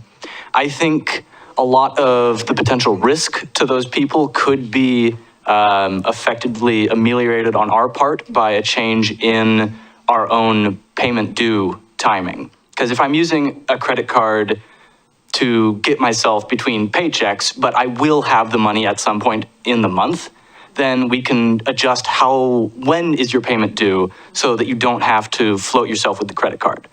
But if you are using the credit card because you don't have money, you're just going into debt, we don't do anyone a service by charging them for that. That is a different thing that needs to be fixed through some kind of other program. And we shouldn't just be like letting people rack up debt. Kind of to that point, 2 things. One is our utility biller, who is fabulous. I always hear her say, let's get you on a plan. Let's get on a plan to pay. And as long as there's a plan to pay and you're adhering to that, and we're flexible in that, we'll work with you on that plan so that you don't have to incur additional credit card fees. The second part is, I ran this past our court clerk, and she came up with a number of different things that I really hadn't thought about. But this will impact people who have suspended driver's licenses, who have vehicle registration fees and fines like that. kind of to your point, we have to find ways, we don't want this to be an additional burden for them to pay. So there has to be flexibility in our way of doing this. I don't know how that is yet, but we are aware of that. Through the affordability goal too, the city's undertaking a lot of work to kind of really explore what's the best way to provide utility assistance to folks who most need it. We do already budget every year for some utility relief funding to go through St. Vincent de Paul and other sources where then we can connect folks who are really in that need to bridge the gap. We do have a utility assistance program, and then we'll be exploring other opportunities to reduce that need. And we don't have, unfortunately, we don't have great data. It's kind of anecdotal where we say we think several of these folks are on low incomes, but I can't even say a majority because I'm not sure. One of the fee, there's utility bills, and so some of those people will be on low income, but aren't a ton of our, what's being charged, like building permit fees? Building and things, things? planning, So they're engineering. big amounts. They're Yeah. not Those are just, $5. And the folks who are paying probably who are living on low incomes and using it, those aren't big bills where 3% is going to be big amounts. But big can be relative, of course, to the person. Mary? Well, first off, thank you for being forward thinking and how to generate additional revenues and not just look at cuts to staff and that, which oftentimes is the first place that agencies go. The other preliminary comment I want to make is just a real big shout out to our police department. I think they're amazing in their response and how they do respond to all the calls. And if you ever see them de-escalating a situation, they work really hard and do a good job of that. And with the increased call load and reduced staff, that's pretty amazing feat right there. I'm supportive of all of the three options. A couple comments, just whether you respond now or just to think about, is one on the credit card fee. In your slide, you said that it would offset some fees, but the anticipated revenue was 280,000, I believe, but the current expense for fees was 250,000, which to me would say it exceeds the fees, not Just that to it would make correct some. that portion of the 250 is just the flat fee portion that we pay to Tyler Technologies. There's another variable fee that we pay to Visa, Okay. which is even more. Okay, and I would, because I also believe that there was some caveat in there for low-income households to be able to get that fee waived. I would be supportive of just recouping all the fees if somebody's paying by credit card versus other means. On the traffic, pardon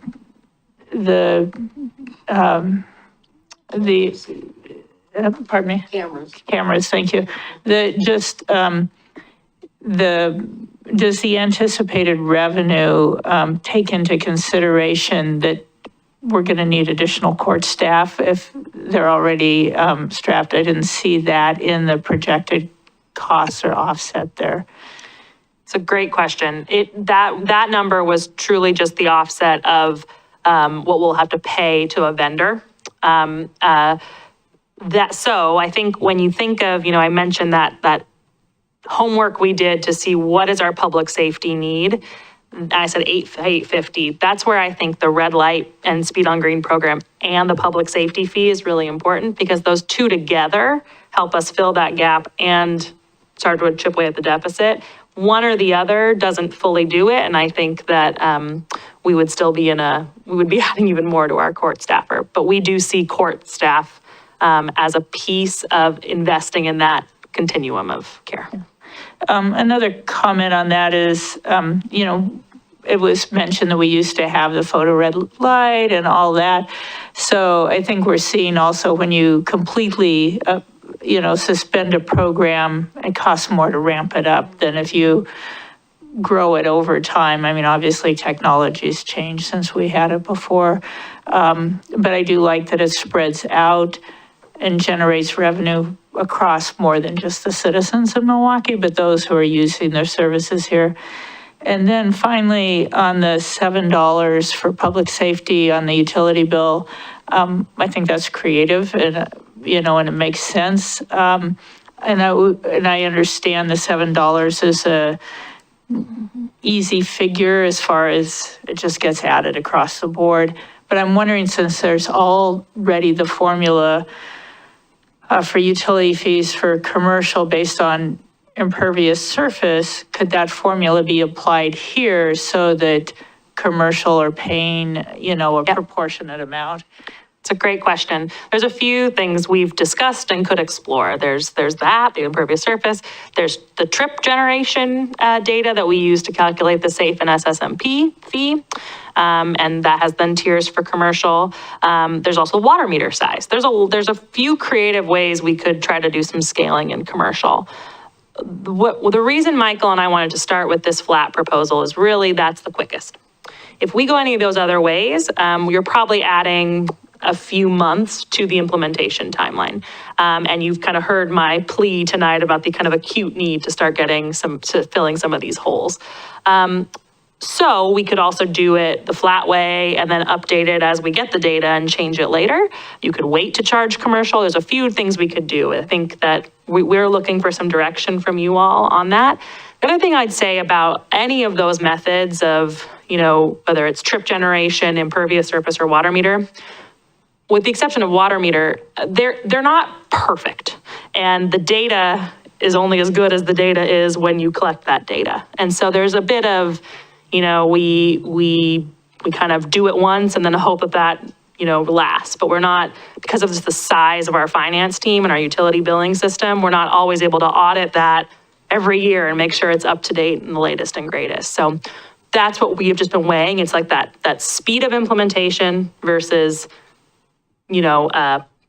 beauty of methodological tiering. And I find it interesting, Michael did reach out to these other cities to say, what's your methodology? And they're all doing that flat system, I think, for that same reason. But I take your point. It's a very good one. Okay.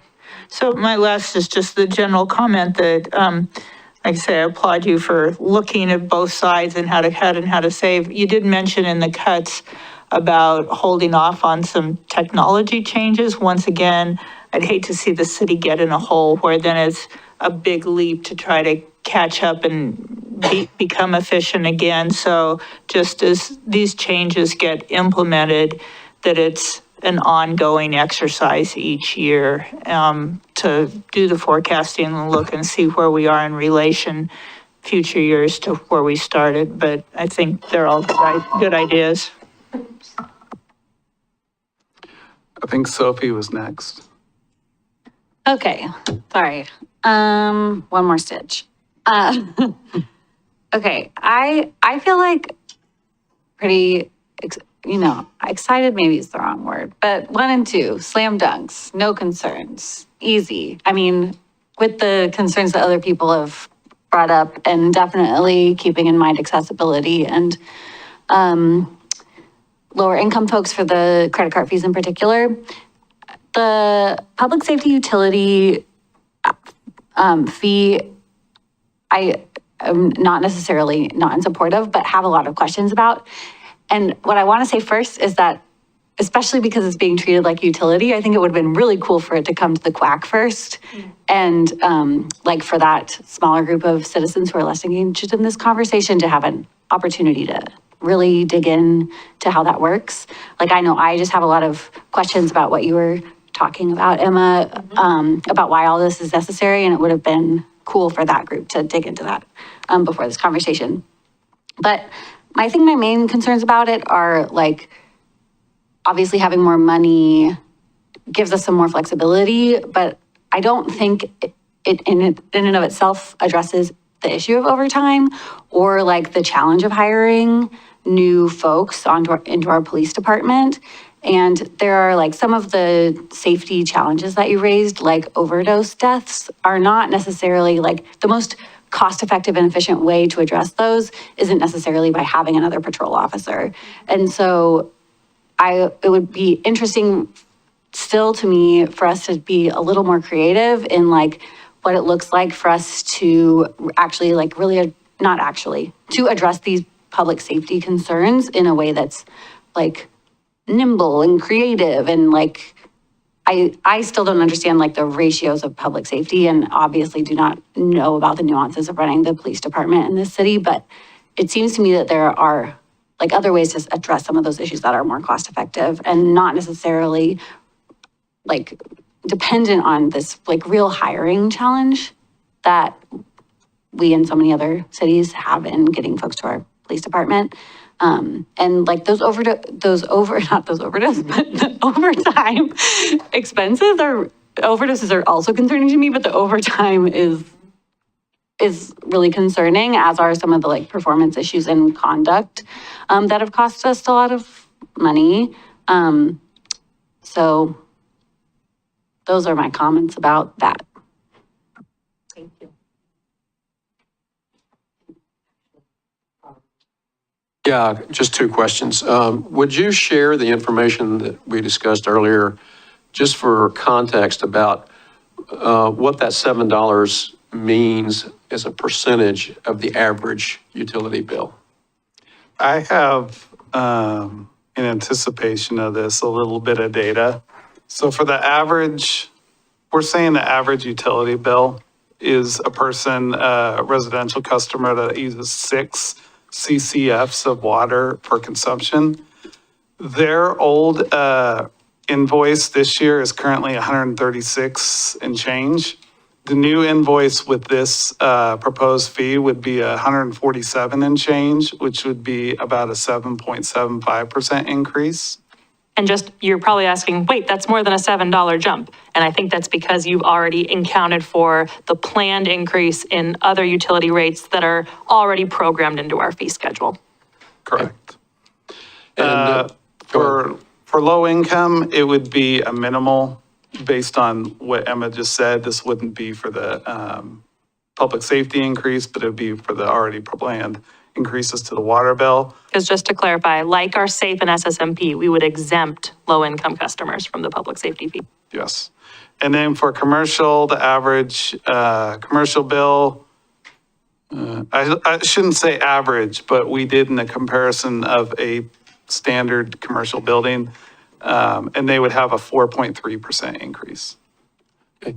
And my second question is, again, I understand the speed of getting this going and put it on the June fee schedule, but when would you actually start charging? Is there a proposal here? If it is a flat fee, we would be looking to probably, 2 to 4 months, we feel like we can implement it. If we are utilizing a different methodology to scale the commercial part of the rate, we'd be looking more like a 6-month implementation runway. Yeah, my concern is with the quick way, I just want to make sure that we have time to inform the public, in several different forms and venues and everything like that, because I just don't want this to be a surprise to folks when it does occur. I think in this, Emma and I have talked about possibly an NDA tour to go around and make this pitch. We wanted to start here with you all to get your input and your feedback before we do that, but we have ideas for that. NDA and pilot, yeah, there'd be definite education and all the information we shared tonight and more about the service level need that is driving the ask.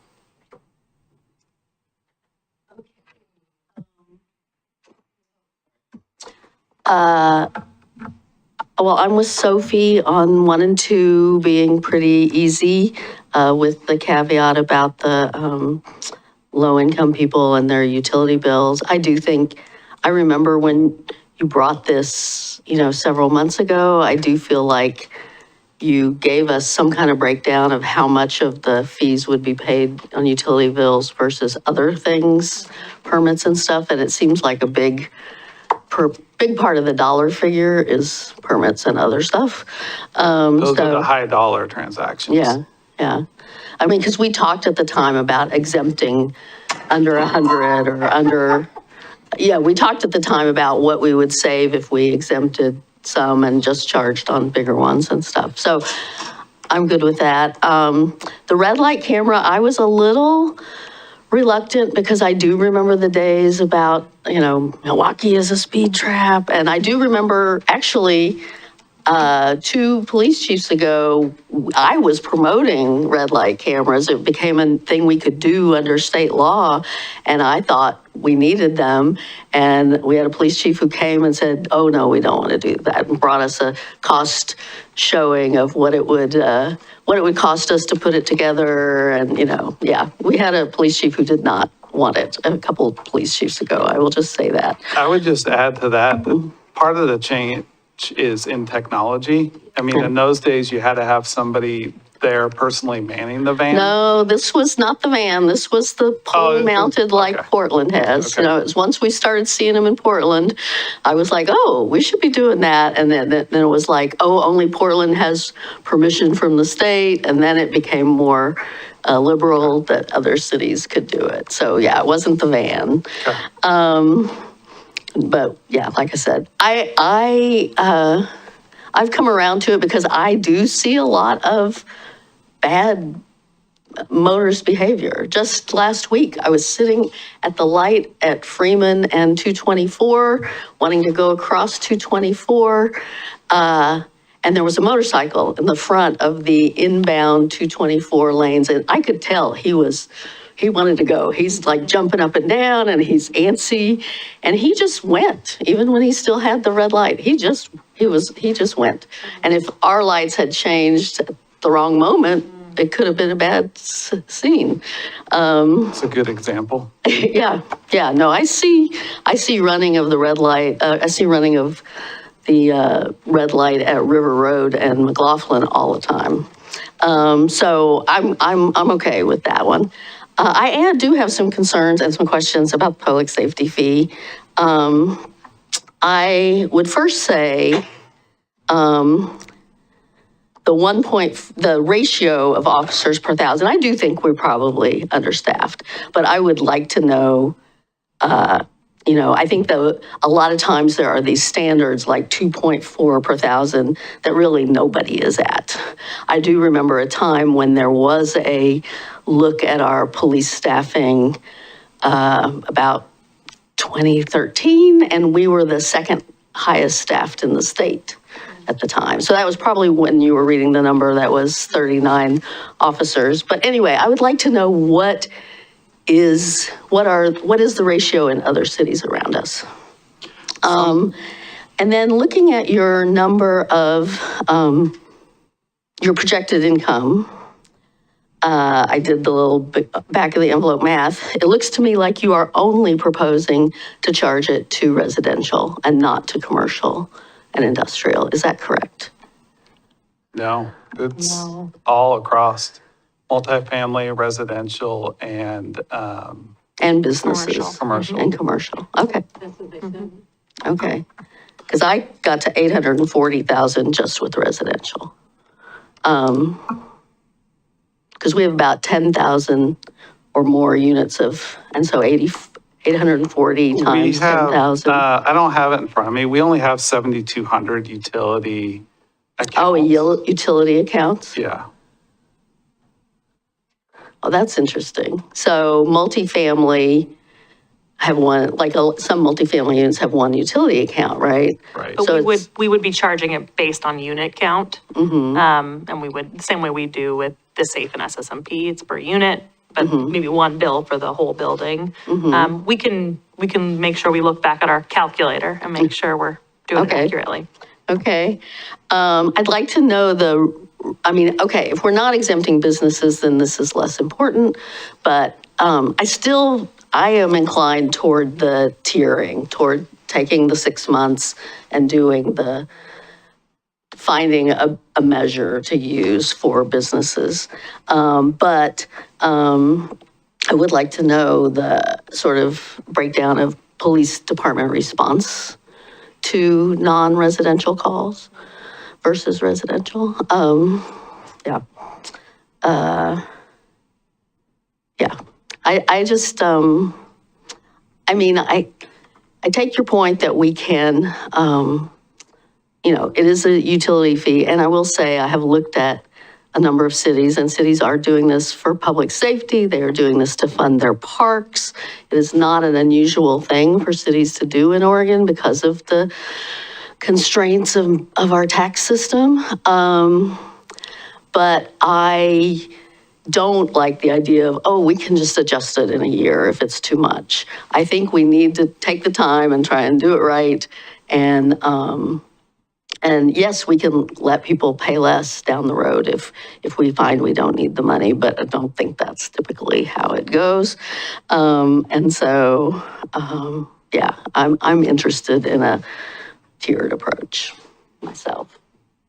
Something just to add real quick is I get your point of what's the benchmark standard of 2.4 officers? What makes that up? But something that I noticed from talking to Ryan is that all of the PD right now are working on 12-hour days, which goes to show our short staffing at the moment.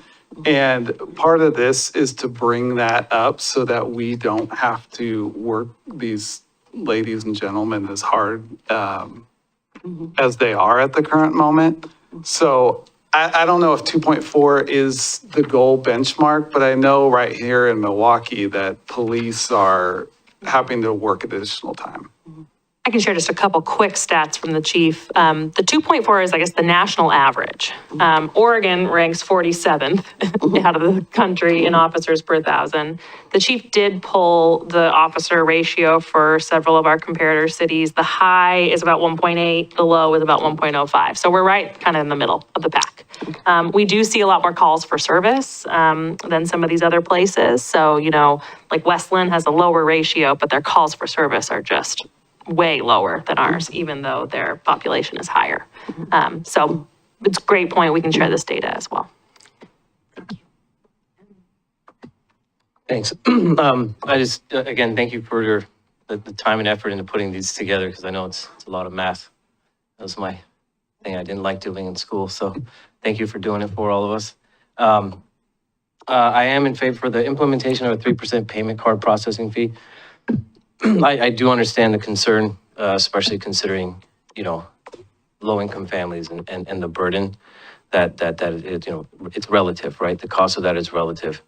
But considering how much that the city is paying for those, especially on the bigger dollar ones, it's not so much the smaller dollar ones, but those bigger dollar amounts are what concern me the most for those permits, because we've seen so much development. And we're footing the bill on those processing fees for those big ones. So I do see the need for that there. The photo red light, I also am for that one as well. And the main reason is because of not only a lot of development here, but also around us. We do have a major highway that runs through our city. And we're a commuter city, right? So a lot of people, you can't get to the 205 unless you go through Milwaukie, pretty much. So it's I don't look at the red light camera so much as for residents of Milwaukie, but more for the passer-throughs who may not be mindful of Milwaukee's greenways and our rules here and our bikes and how, how we're more observant of those things. So I'm not objected to that either. And then for the public safety fee, I am supportive of that as well. And the main reason is because, just as Michael had mentioned, our officers are running 12-hour shifts right now. And these aren't jobs that are similar to, with all due respect, if you're at a convenience store or you're working an 8-hour shift anywhere else. These are jobs that the public and officials are expecting these individuals to be on point every minute of every hour of every day of their shift. And putting them on 12-hour shifts, I don't think does them any benefits. It doesn't do them any good. And I think it would, as we've seen, in some cases, it has resulted in poor decision-making. So also, we are seeing an influx along with the development. Again, we're going to see an increase of people living in Milwaukie. And it's kind of like adjusting for inflation, right? You have growth, you need to adjust your services to be able to protect that growth and provide for that growth as well. It's not just about adding officers. We're adding another Glenn, and looking at what Glenn has done. I do think that having another Glenn and even having another officer could actually increase overdose deaths in Milwaukie. And the reason is because if we're out policing and stopping more of the trafficking, then that's less drugs getting into the hands of the people who use them. If another Glenn is there, then we're doubling our efforts in getting to people before they reach those overdose episodes, to where we can potentially get them the health and treatment they need prior to that. So I don't just see this as an investment in the police department. I see this as an investment in our community safety, and community behavioral health results in general. Especially also for the library, for the work that they do. I'm sure they could use an extra Glenn around. That won't hurt. So, this department has been running on E for quite a while. And again, if we want better outcomes, then we need to provide them with better infrastructure for those outcomes. Thank you. I still have them. I am concerned about the public safety fee, about how the money will be used. In your first presentation of it, it sounded like we're going to bring in $850,000 to then spend $850,000. And my understanding of the purpose of all these revenue ideas is that we need to start coming out ahead. Because if we just spend all of this extra money, then in 4 years, we're out of money.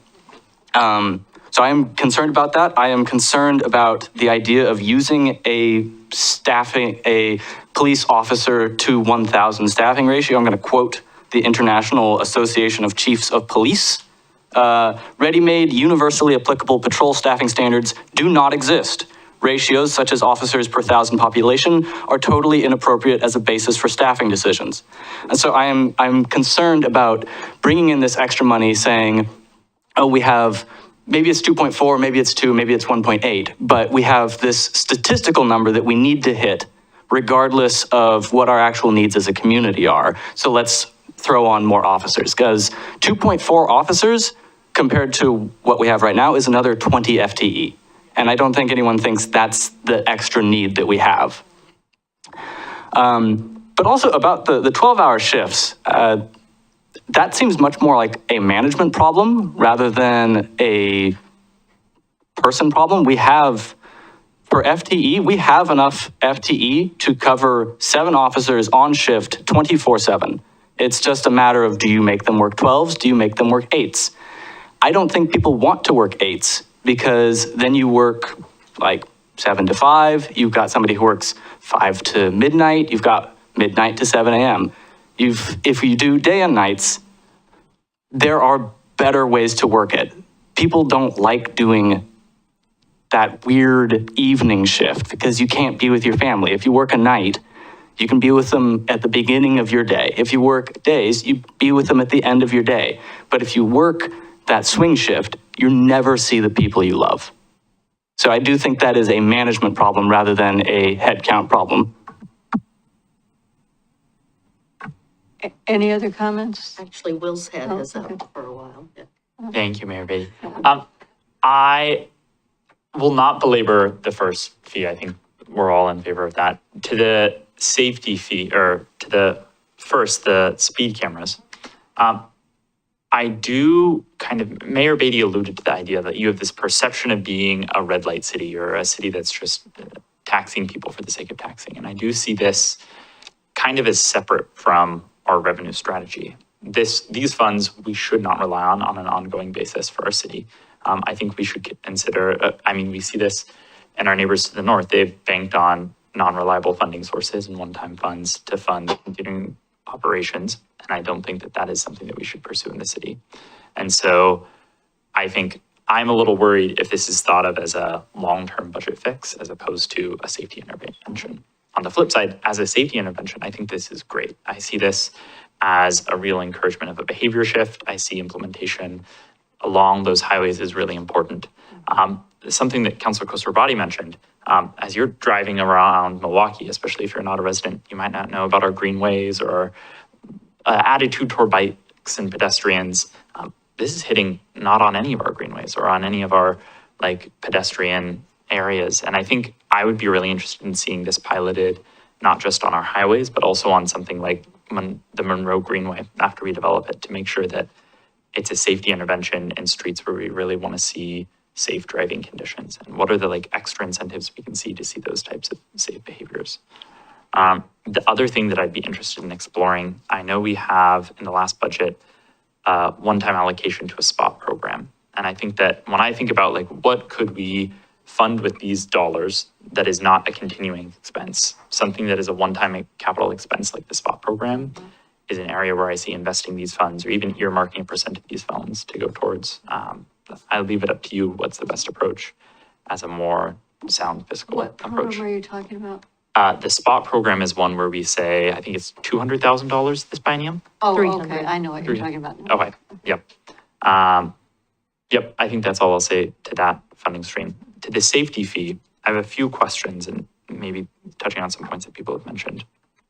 I think William raised the idea that these 12-hour shifts are a management decision. It still doesn't get it. Like if people are booking overtime hours, that is outside of when managers are scheduling. I guess my question is, even like our city right now has FTE that are not filled at the police department. Is that correct to say, or how many FTE are left unfilled? Well, actually, after the great hiring sprint of the last month, we've filled all of our budgeted FTE positions. However, several of those need to go to the academy, and then they'll have to go through field training. So they won't be officers on their own for a year and a half. And, you know, it's not like you just retain every single person you keep too. We had an officer who finished their field training, and then I really liked the guy, but he said, you know, I've decided I'm going to go pursue a different career. So that's someone we've invested a year and a half in, and then leaves the force. So it's a good news story that we're filled, but it continues to be, you know, a challenge. Okay. If our staff were if we had fully hired out our FTE after training, would we have to still do overtime pay to be able to fully police Milwaukie? Overtime is I think, you can correct me if I'm wrong, but is a part of public safety that I don't think we're ever going to fully escape from, because you can't predict the needs. And if you're on a case that's going over your shift, you stay on that case. You don't just say, oh, my shift's done, I'm leaving. So overtime is just a piece of how we maintain those minimum staffing ratios so that we always have people staffing the city. To Member Johnson's point, and I appreciate the question, and I also want to make sure I don't overstate this ratio bit as the North Star we're shooting for. It's much more about service need. That's why I brought up Westland has a lower ratio, but way fewer calls for service. I have heard, speaking on behalf of the chief, that our staff would love to go back to 8s.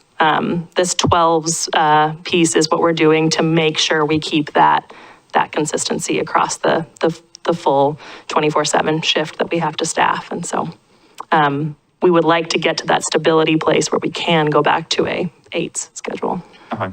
The other thing I would add is we have a number of police who are nearing retirement or are working on a work back. They have retired and are working back for a short amount of time, just to kind of fill those gaps. I think that this is also an investment into the future so that we can start bringing on younger people in order to fulfill those, kind of a succession plan, so to speak. We are, like FTE count is high today, but in 3 years, we could have 3 to 4 retirements that we didn't anticipate. And every loss in that FTE really hurts the police because, as Emma said, it takes 18 to 24 months to bring in somebody to backfill that. Unless you find a lateral, which I hear is very hard to find, but it's just bringing them up to speed takes time. Yeah. 2 of our FTE right now are those retired workbacks. So at any time they could say, I want to go back to being retired. Yeah. And I appreciate what you're saying. Overtime will always be a component. I think our prolific use of overtime now is not something we want to strive for. 100%. And that, just quickly to Member Johnson's point, I hear you. Yeah. If every $8.50 of $8.50 went to something else, yeah, that would be, you know, great. We've invested more, but we don't really solve the problem. I do think we predict a decline in the overtime usage, which would result in savings. And this, I want to be clear too, this would be a general fund revenue. It would not be an earmarked revenue for the police department. So through the budget process, we would talk about that public safety continuum of care and how we would program that, yes, in police, but also across our other departments as well. To Claire, I lost my train of thought. Sorry. I would say, I can hop into like pontificating a little bit. I think that, to Member Johnson's point, I don't think that that ratio, adding 20 FTE for our police department is a North Star that we should go towards. But I do see a real need to kind of overhire to allow for these unplanned retirements, to prevent our overtime.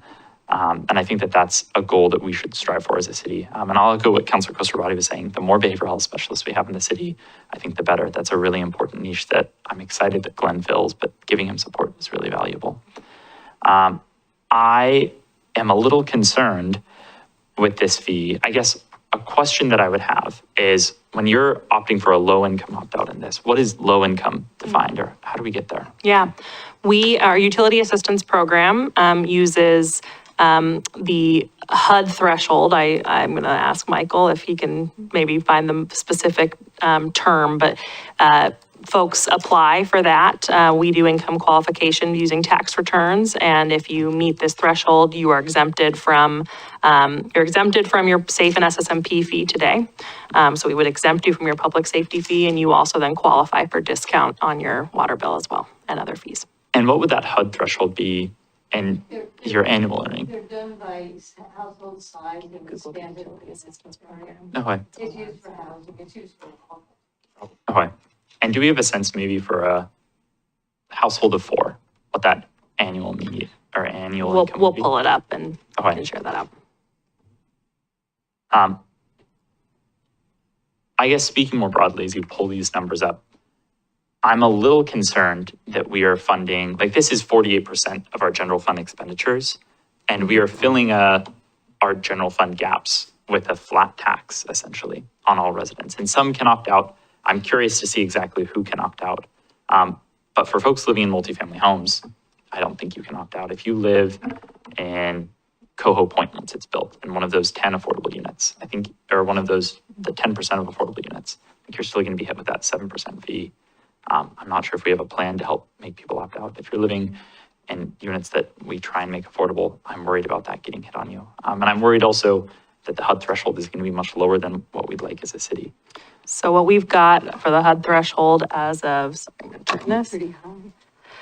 I think this is as of, had the date on here, but I'm not, 4/1/25. So 4 people in one residence is $62,050 a year is the income limit. One person living alone, $43,450. Then there's tiers in between there.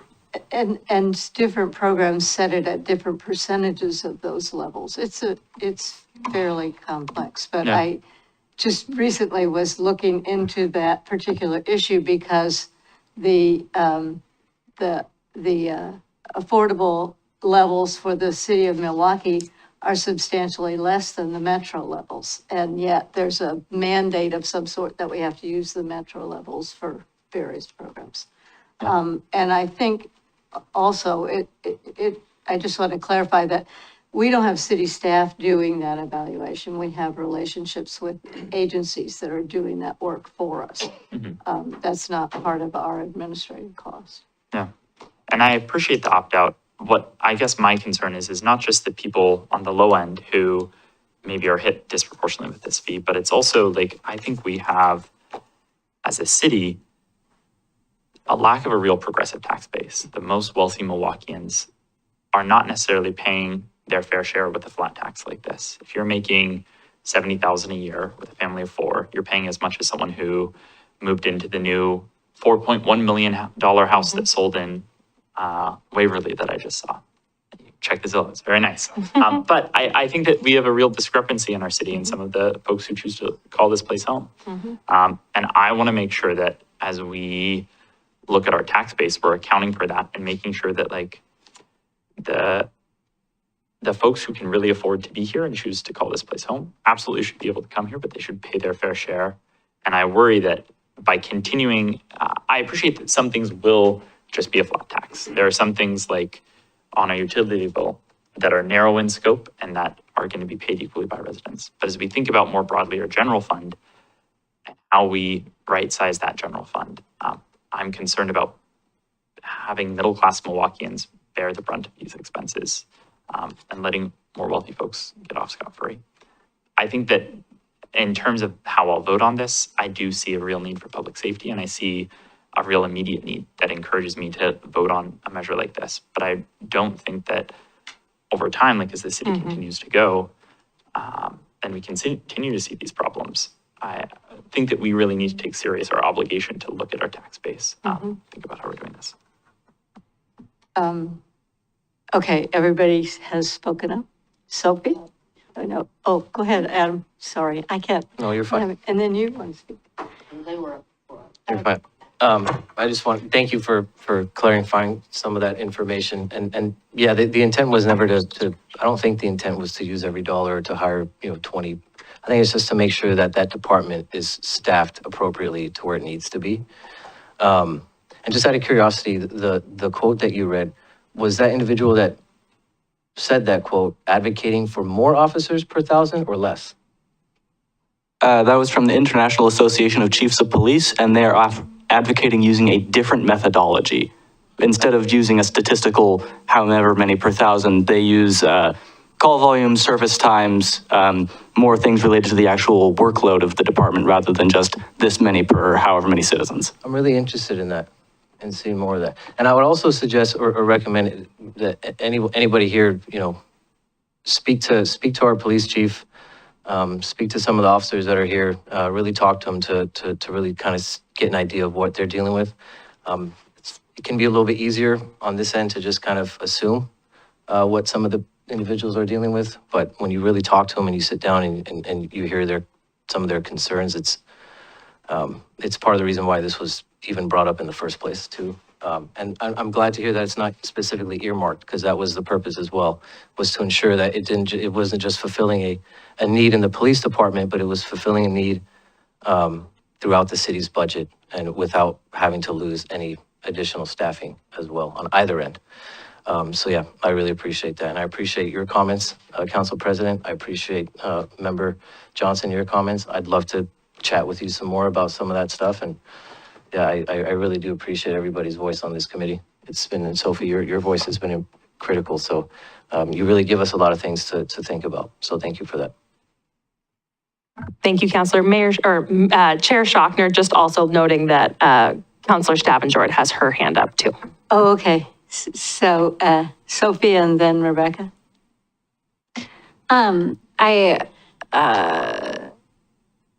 The compliment is throwing me off. But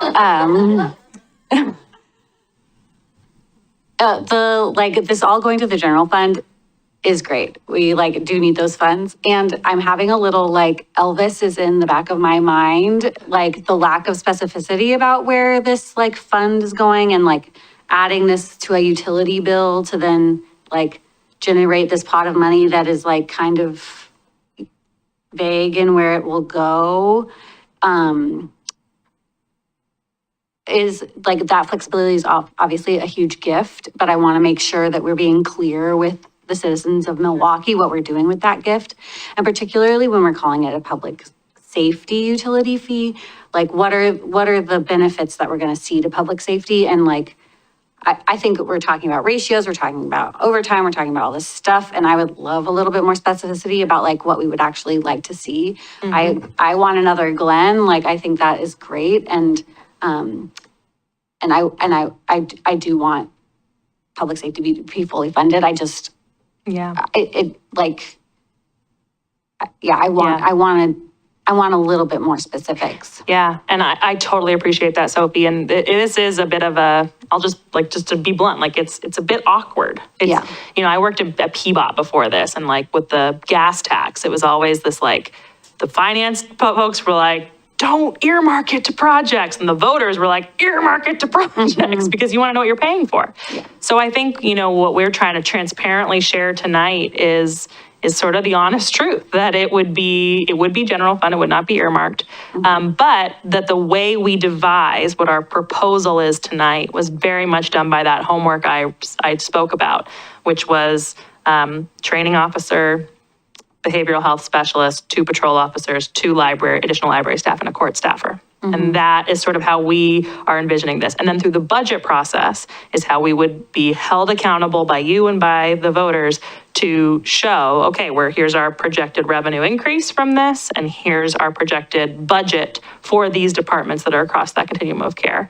But not at all denying everything you're saying, that when you don't earmark it, there's some trust involved in that process being the way that we program the funds. But when we go, to NDAs and talk about this, that's how we'll say it. We'll talk about that continuum of care, and we'll talk about creating a utility fund, if you will, within the general fund that then helps make sure that we are able to, in a stable way, support those services going forward. Councillor Staben-Jordan. Hey, thank you. I really appreciate the conversation tonight, and I just wanted to share a couple of things. I am in favor of these proposals, the 3 proposals. I wanted to comment about the idea of public safety being something that really spans a continuum rather than a siloed perspective that is sometimes held by just one department. So I think there is an advantage to go into the budget cycle having this utility fee as a larger umbrella for public safety, because one of the things that I love about Milwaukie and the staff that work so hard for the city is that we think about things across different sectors and across silos. I think that's what makes our community really strive to be a healthy, welcoming community in everything that we try to do with meager funds. So when we think about public safety, I think that it's really smart to be thinking about all of the growth that our city is seeing, the fact that that it hits different parts of the city in different ways. And, thinking about the library as a place where people receive services and also where people have moments of crisis, thinking about public safety in terms of increasing behavioral health specialists who can help de-escalate those crises. That's the type of forward thinking and planning that we don't see in some of the other cities in Oregon and certainly across the country. So I wanted to comment about that. I think that we do have an advantage moving into the budget cycle if this is in the general fund, because then we will receive and we will be able to craft proposals around how we specifically want these funds to meet a need across a continuum in the city. The other thing that I wanted to mention is there's a real sense of customer service, I think, across Milwaukie and the type of folks that are working for the city, and that includes the police department. I think that it can be really difficult sometimes to do your best and show up and continue, with education and training and professionalism and be servant leaders in an environment that is also plagued with burnout and overtime and honestly just really challenging jobs. And that's not just the police force. That's everyone who works in public safety right now. So I think, people who work and live in Milwaukie, I think that's another thing that makes the community so special, is this commitment to to the humanity of what it means to live in a community with each other. And that's constant work. And I think that people do that because they love Milwaukie, and they do their jobs above and beyond because they love Milwaukie. But it doesn't mean that we should not be having this conversation about how we can most appropriately staff up those numbers. So I guess, it really got me thinking. I think it was Sophie who mentioned this, like really quantifying in the budget process what the voters are getting for this increase. And it's so hard to be able to quantify that when the answer in large part, like a very large percentage of the answer is probably you're going to be getting the same level of service that you have been getting, but you're going to be able to do that across so many more years because we're building the actual sustainability and the resilience of our systems in the city. And we're doing that in the best way that we can with the mechanisms, the funding mechanisms that are available to us. And until, I think the mayor said this, that until there's property tax reform, we really, we don't have a whole lot of tools at our disposal. And we have seen other cities make rash decisions about piling fees upon, stormwater and utilities and things like that. But I think this proposal is actually really well thought through. And that shouldn't sound like I'm surprised, but it's really, really thought out. It is really taking into account, our growth and the amenities of safety as the same type of utility that you see when the city grows and we need more infrastructure and we need more, street repair and we need care in our parks. So anyway, I just wanted to applaud that, and I'm sorry that I'm not there in person to do it. I really appreciate everyone's contributions to the conversation and look forward to hearing the next steps and digging into the budget. Thanks. Okay, so, Lisa? Thank you. So a couple of things I just wanted to add. First off, just as an FYI for folks, and it doesn't really, I think, change the way we look at the $7 a month question, but just so you know, the countywide library district is launching an effort next month to look at, they're launching a task force to look at the library district and its funding levels and whether it should be reformed or whether they should go out to voters for a new library district. I have some legal questions in my mind from what we've learned about the Parks District about how they intend to do that. But anyway, there is a potential, it's speculative at this point, but there is a potential that a year from now, they could be going on a ballot and we could be having a larger piece of the pie in terms of funding from the county library district. But again, that is speculative and we won't know for probably, till late this year or even next year. I really appreciated the council president's comments about the tax base and the fact that, a tax approach is a more equitable approach for Milwaukie. I do tend to agree, but I also agree with the reasons why staff is saying now is not the time. And I did think about, should we somehow exempt affordable housing? Unfortunately, I have spent a lot of time the last 5 months at various regional tables about the Metro Supportive Housing Services measure. And I've talked to a lot of other mayors, and their experience is not unlike our police department's experience, which is that affordable housing generates more police calls than most other housing, unfortunately. So I guess because of that, I'm not really interested in pursuing an exemption for affordable housing that I might otherwise have been inclined to suggest. And I do appreciate what Counselor Stavanger said about burnout. I do think that is something we need to be thinking about, both at the PD, especially at the PD, but with our staff generally. So. Okay. All right, real quick.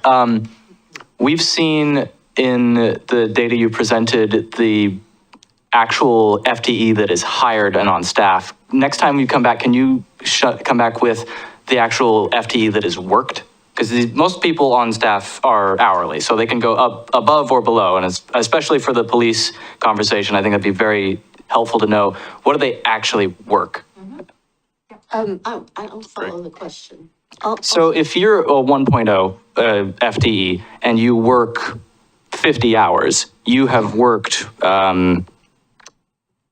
1.2 Yeah. FTE. Oh. So we have 35, 40, whatever it is right now. But are they actually working 42, 45? Yep.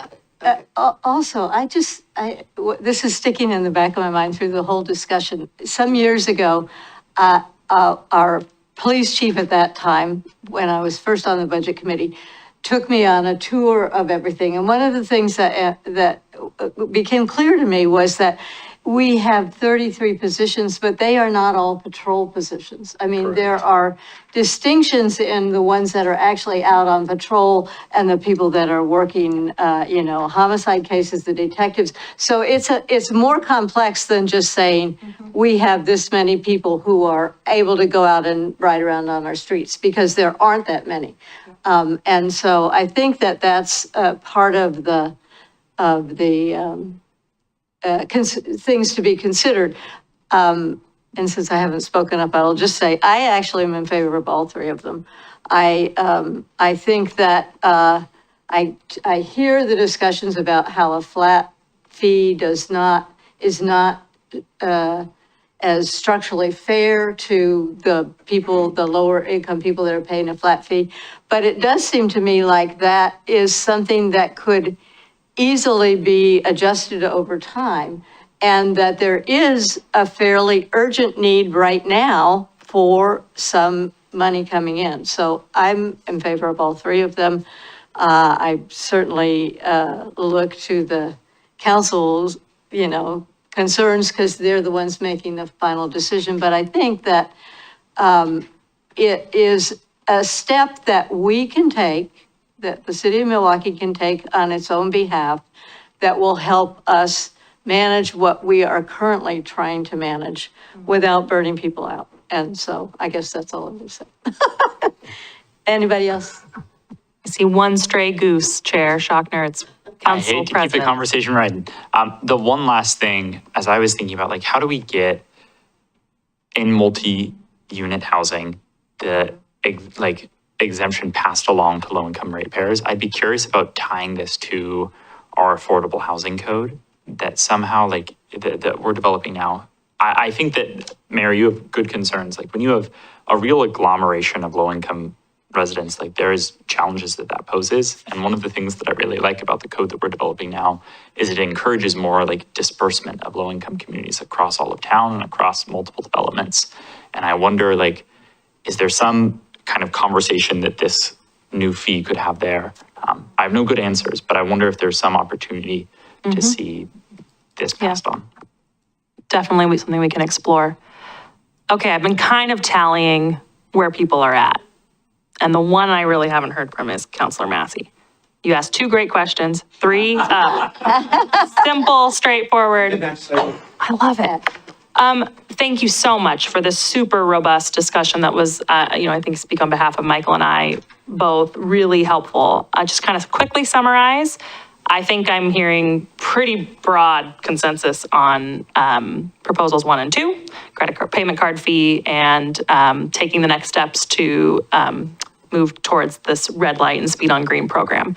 I think I am hearing a majority in some support or qualified support for moving forward with the public safety fee. I do still hear, especially from some members of my council, interest in still kind of seeing that cost benefit analysis of the tiering and the amount of time that's going to add versus the not.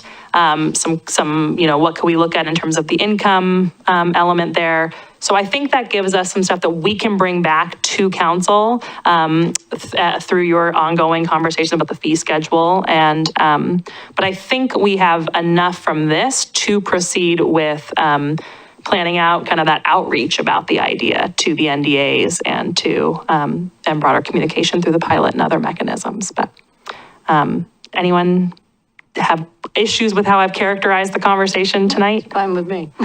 Okay, thank you so much. Okay. Well, that was a robust discussion. And now we can close that. Does anybody have any other business to raise? I see none. Okay, I will entertain a motion to adjourn. Motion to adjourn. Second? Okay, it's been moved and seconded. Any discussion? Hearing none? We're adjourned. Oh, we have to vote? Aye. Aye. Aye. We're adjourned. Okay.